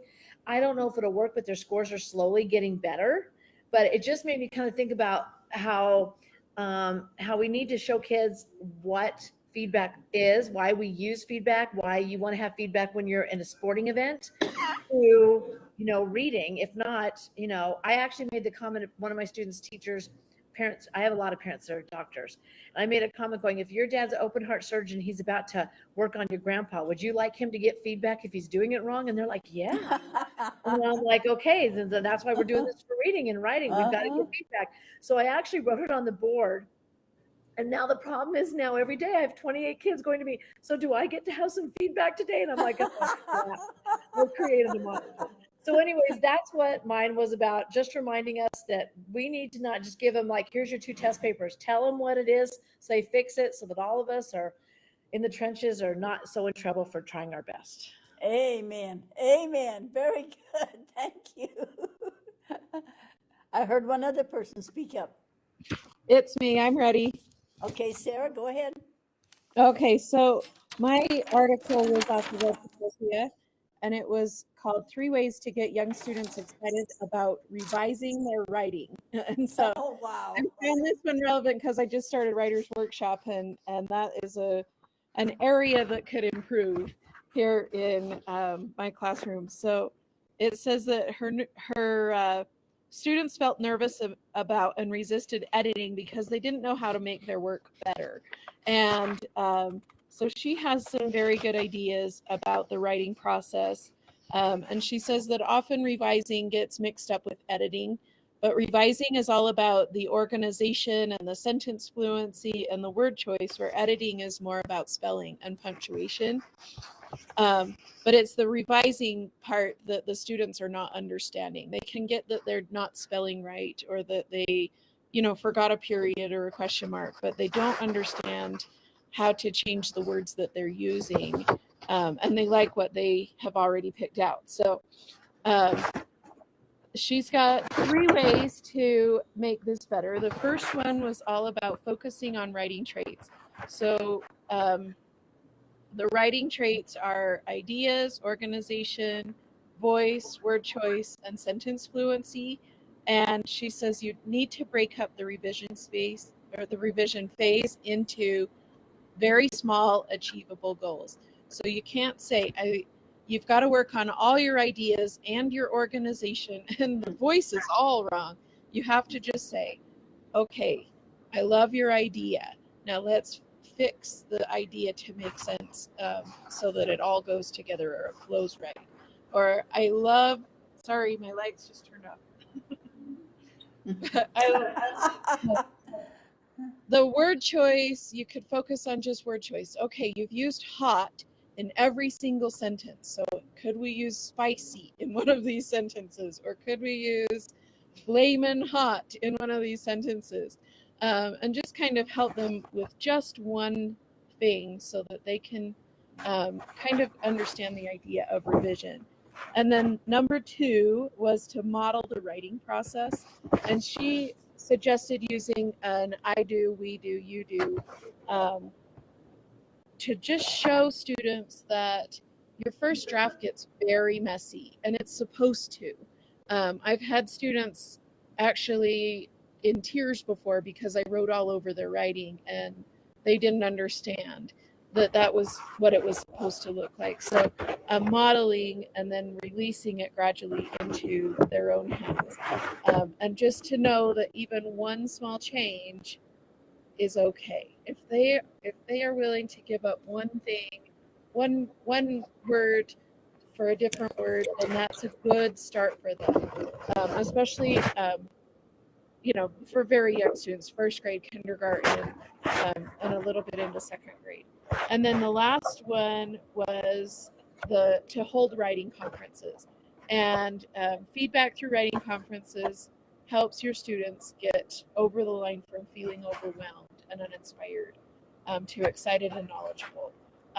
And so I give my students, I don't have them here, they're over on the other desk, but I give them a heart and a wish. And I learned that from my teacher at UVU. And I use a heart-shaped sticky note, and I just say, the heart is what I really love about your writing. The wish is what I'd like to know more about, or what I really want you to work on for your next writing.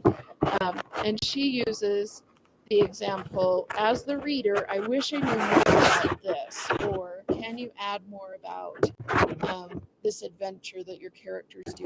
So just to kind of give them an idea that their writing is not done, or they could add more if they wanted to. So I really appreciated this. It was very relevant to what I'm doing. And I enjoyed it a lot. It wasn't very long, so it was just right for me. I was in a third grade class today, and a little boy brought his paper back, and his little seatmate said, "How did you do?" And he said, "I must have done really well. It's all red." So he had a red shirt on. He must love red. So he didn't even understand that it was all red. So good ideas. Good ideas. Anyone else today? I'm ready today. Okay, Brenda, go right ahead. I wanted to do my strategy Okay. share today. And it's kind of a strategy, you know, you said we could do one that we maybe haven't done for a while. And then once I started kind of looking for some things to do, I'm like, actually, I probably do this more than I think I do, but it's using graphic organizers. And a lot of them, you'll see the graphic organizer where it has the word in the middle, and then you have the webs around the outside that kind of help define that word or whatever. But I found one that you take that word and you kind of just go deeper with one word. And so we were talking about, kind of led into this because we were talking about rules and how there's school rules and classroom rules and house rules and community rules and whatever. And then we got talking about the golden rule, because we I share that a lot in my classroom. You know, I feel like I say it all the time, especially the last couple of weeks. Treat others the way you want to be treated. And it was interesting to me because I took the word kindness. This map wanted you to kind of take a word, and then you're supposed to describe it. What is kindness? And it was interesting to me as we tried as a class to kind of come up with ideas of what that was. They kept giving me examples of what kindness was, but they had a really hard time coming up with words to describe it, which is kind of a different line of thinking. And so it took us a while to come up with some words that describe kindness. They came up with being nice, helpful, and friendly. And then in this graphic organizer also had, okay, so give examples. And they said, you know, if I share, share my things at recess, or help someone at lunch, and say nice things, those are examples of what it would look like. And then another hard thing for them, well, I guess for me it was harder than I thought it should have been. I guess was kindness isn't, and so we had. Anyway, like I said, it was just kind of interesting to see that they're all different ways of thinking. Describing it, thinking of examples of what it is, and then trying to think of examples of what it isn't. They talked about, okay, and then I had to kind of maybe help lead them and being, okay, well, if you're sharing, what's kind of the opposite of sharing? That would be taking something away. And so anyway, that kind of helped them come up with what it isn't. But it was kind of interesting. But like I said, as I was looking around, I feel like I use graphic organizers a lot more than I thought I did when we do compare and contrast, a Venn diagram, or even just we've been doing the writing process, just kind of our plan when we plan out our writing, who, what, when, where. They're all different types of graphic organizers, but this particular one, it was kind of interesting to go deeper with one word. So thank you. Yeah, graphic organizers can be very, very effective. Good reminder later on, for years later, you'll find something you remember. Yeah, very good, very good. Anyone else today? Okay, you don't need to today. I'm just asking if you have. We have to just do one sharing and one strategy. Okay, last week we looked at Benjamin Bloom, and we reviewed him again tonight. We looked at his comprehension, and we looked at when the relatives came, and Alexander. Those are what Bloom came up with. Kagan didn't agree with him, so we're going to look at Kagan's strategies and see if you agree with Bloom or Kagan. So if you go to the modulars and go down the list, we'll find Kagan's strategies right here, just after we finished those reports. Kagan's strategies. See if you can find that one on your modulars here. I'll wait a minute while you have time to find it. He agreed with Bloom a lot, but he also had some ideas that Bloom didn't have. He put down basic thinking skills, such as recalling, summarizing, symbolizing, categorizing, shifting perspective. He said those are the basic skills, and he wrote down what that meant to him. And then he went to higher skills called transforming skills, such as analyzing, applying, inducing, and deducing, and calculating. Then he called his higher skills generating skills, like brainstorming, synthesizing, predicting, evaluating, and questioning. And he gave some little ideas on what he thought those were. And then he gave you some ideas of how to some strategies. If you took an objective and organized it, he wrote it down how to do it, examples, gave you lots and lots of ideas here on carousel feedback. So if you have a time, look through what Kagan thinks. And I think both Bloom and Kagan are right. They have some wonderful strategies here on teaching thinking. And we were going to do some thinking skills tonight, but I think everybody's at the end of a year and tired, and I think we'll wait and do thinking skills next week so that we can look at it. But take time this week and kind of look at Kagan and see how he disagrees. Bloom is simpler. Kagan went a little different. So look at that and see what you think.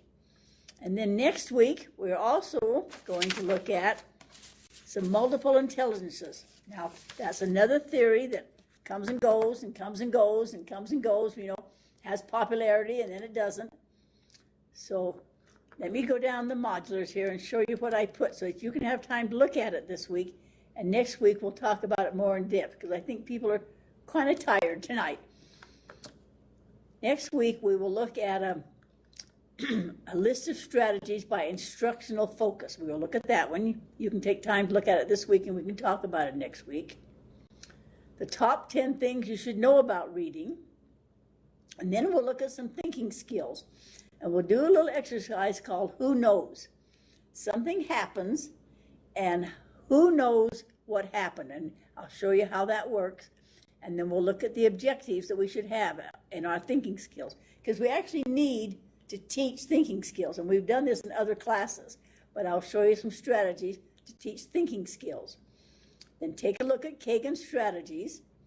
There's a handout here called The Effects of Vocabulary Instruction.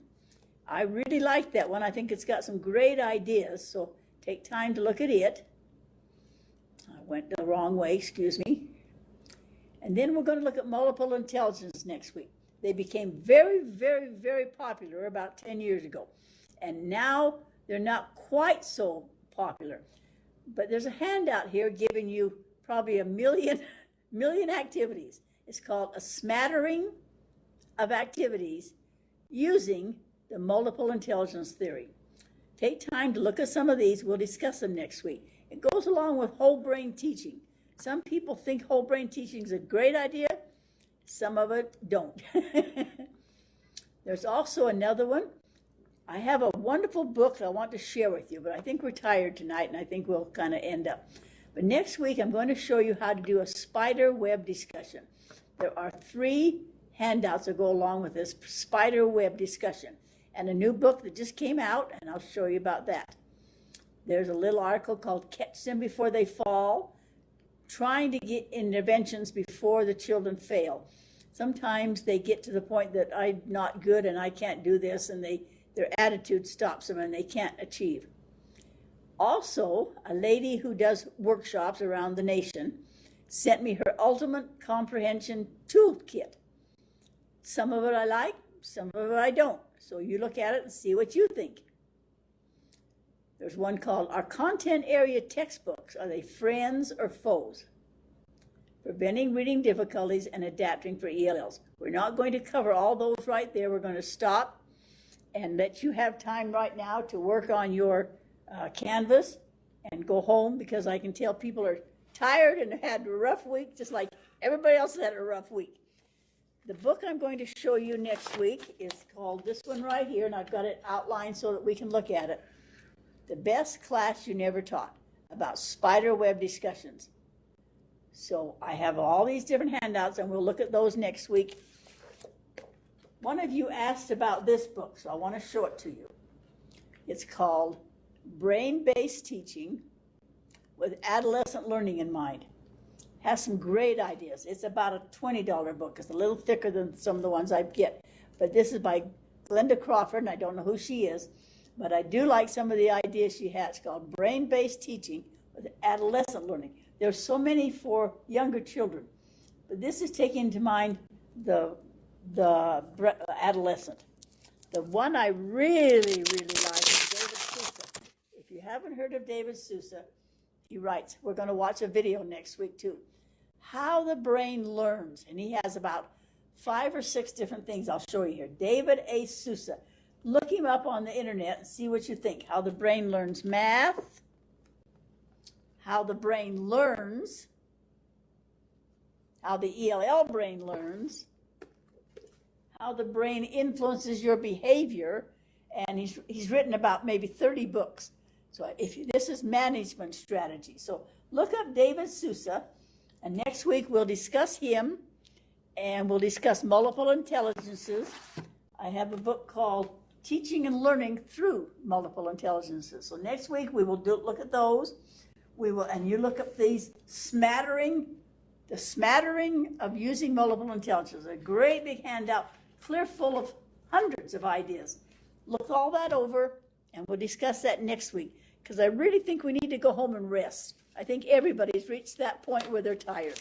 So take your time now if you want to, and do your posting, and we'll see you next week at 4:30. I'm here if you have any questions or concerns. It's your time now to post on Canvas if you want, or whatever you'd like to do now. And we'll see you. Have a restful week. I don't know what that is this time of the year, but have a restful week. Thank you, Louise. I think it's just going to get worse. I'm afraid so, but I don't dare say that. I'm positive. Thank you. Thank you. Louise, this is Charlotte Samir. What? I couldn't hear you. Say that again. This is Charlotte. Charlotte. Yes. I sent you an email earlier. I tried to post my discussion, and it kept telling me after I submitted it that I needed to post it, and it wouldn't let me go in and read the other post to comment. And I'm not even sure if it's submitted or what happened. Yeah, the discussion page changed. I don't know what happened. I don't know whether SUU has changed something, but as I went in to look at the discussion page, it used to be so you could read this one and then read the next one. And now it's got these red signs, and I don't know why. And it's got this word reply. And I'm going to have to ask SUU because I don't know. I've never seen this screen before. I don't know what they did. So I'm just not sure if my post got posted, and I definitely didn't comment on anybody's because I couldn't see anybody's. And so yeah, I don't know why. Now, when I went to the discussion when I went to the one for, say, class 1, let's go back to class 1 or 2. Let's see, that's the discussion. Let's go to that one. No, they've changed everything. I don't know what happened. I didn't do something wrong, I don't think. No, you didn't. I just didn't know if I was doing something wrong. So if you'll just let me know what I need to do. They've changed the whole format, and I don't know why. Okay. I'll see what I can find out from SUU. Okay, just let me know what I need to do. So thank you. I will. I definitely will, because that's different than what it used to be. Thank you. This is Laura. When I posted mine yesterday, I got an error too that it wouldn't post. And I went out and then went back in, and my post was actually there. So you might want to check and see if it's there, because mine was there even though it said I couldn't post it. Even though you couldn't, Right. Okay, I'll look. Thank you, Laura. I went back in at the beginning of this class tonight, and it still said I needed to have a post, and I was like, I thought I already did one. So yeah. So they yeah. changed the whole format, and I don't know who did that, or I was amazed too. I hope it's there though. Yeah.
So I did my post tonight, and I submitted it, and then it's again says you must post before seeing replies. So we'll see tomorrow if it lets me in. Okay, we'll cross our fingers, and I'll call SUU's helpline tomorrow and ask if they've changed their format or what they did about it.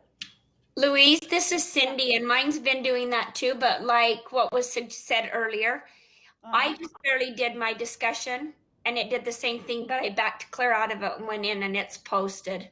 And it is posted, huh? It is posted, and it did it last night. I retyped my whole article thing because I thought it was totally lost. I just did mine in Word today so I could copy it and paste it over so it wouldn't get lost in there. But it is like if you back out, usually it has been in there. That's what happened to me, like what somebody else just had said. Thank you. I'll call SUU helpline and see what I can find out, because I like the other one better. I liked it where we could see it.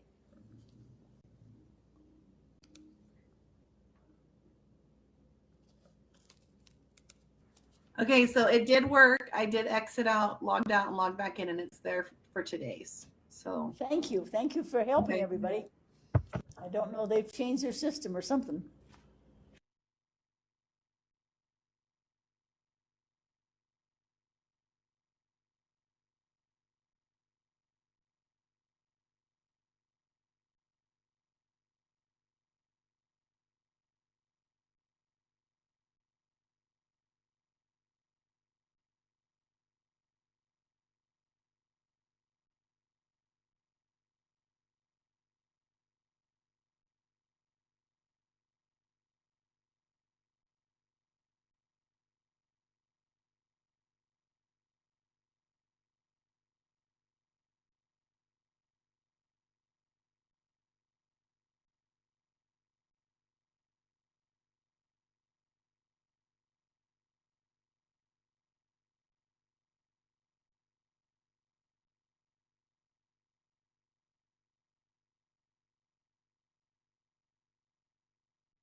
They're showing up under grades here. See, they are being posted, because there's the little thing that shows they're posted. So, huh?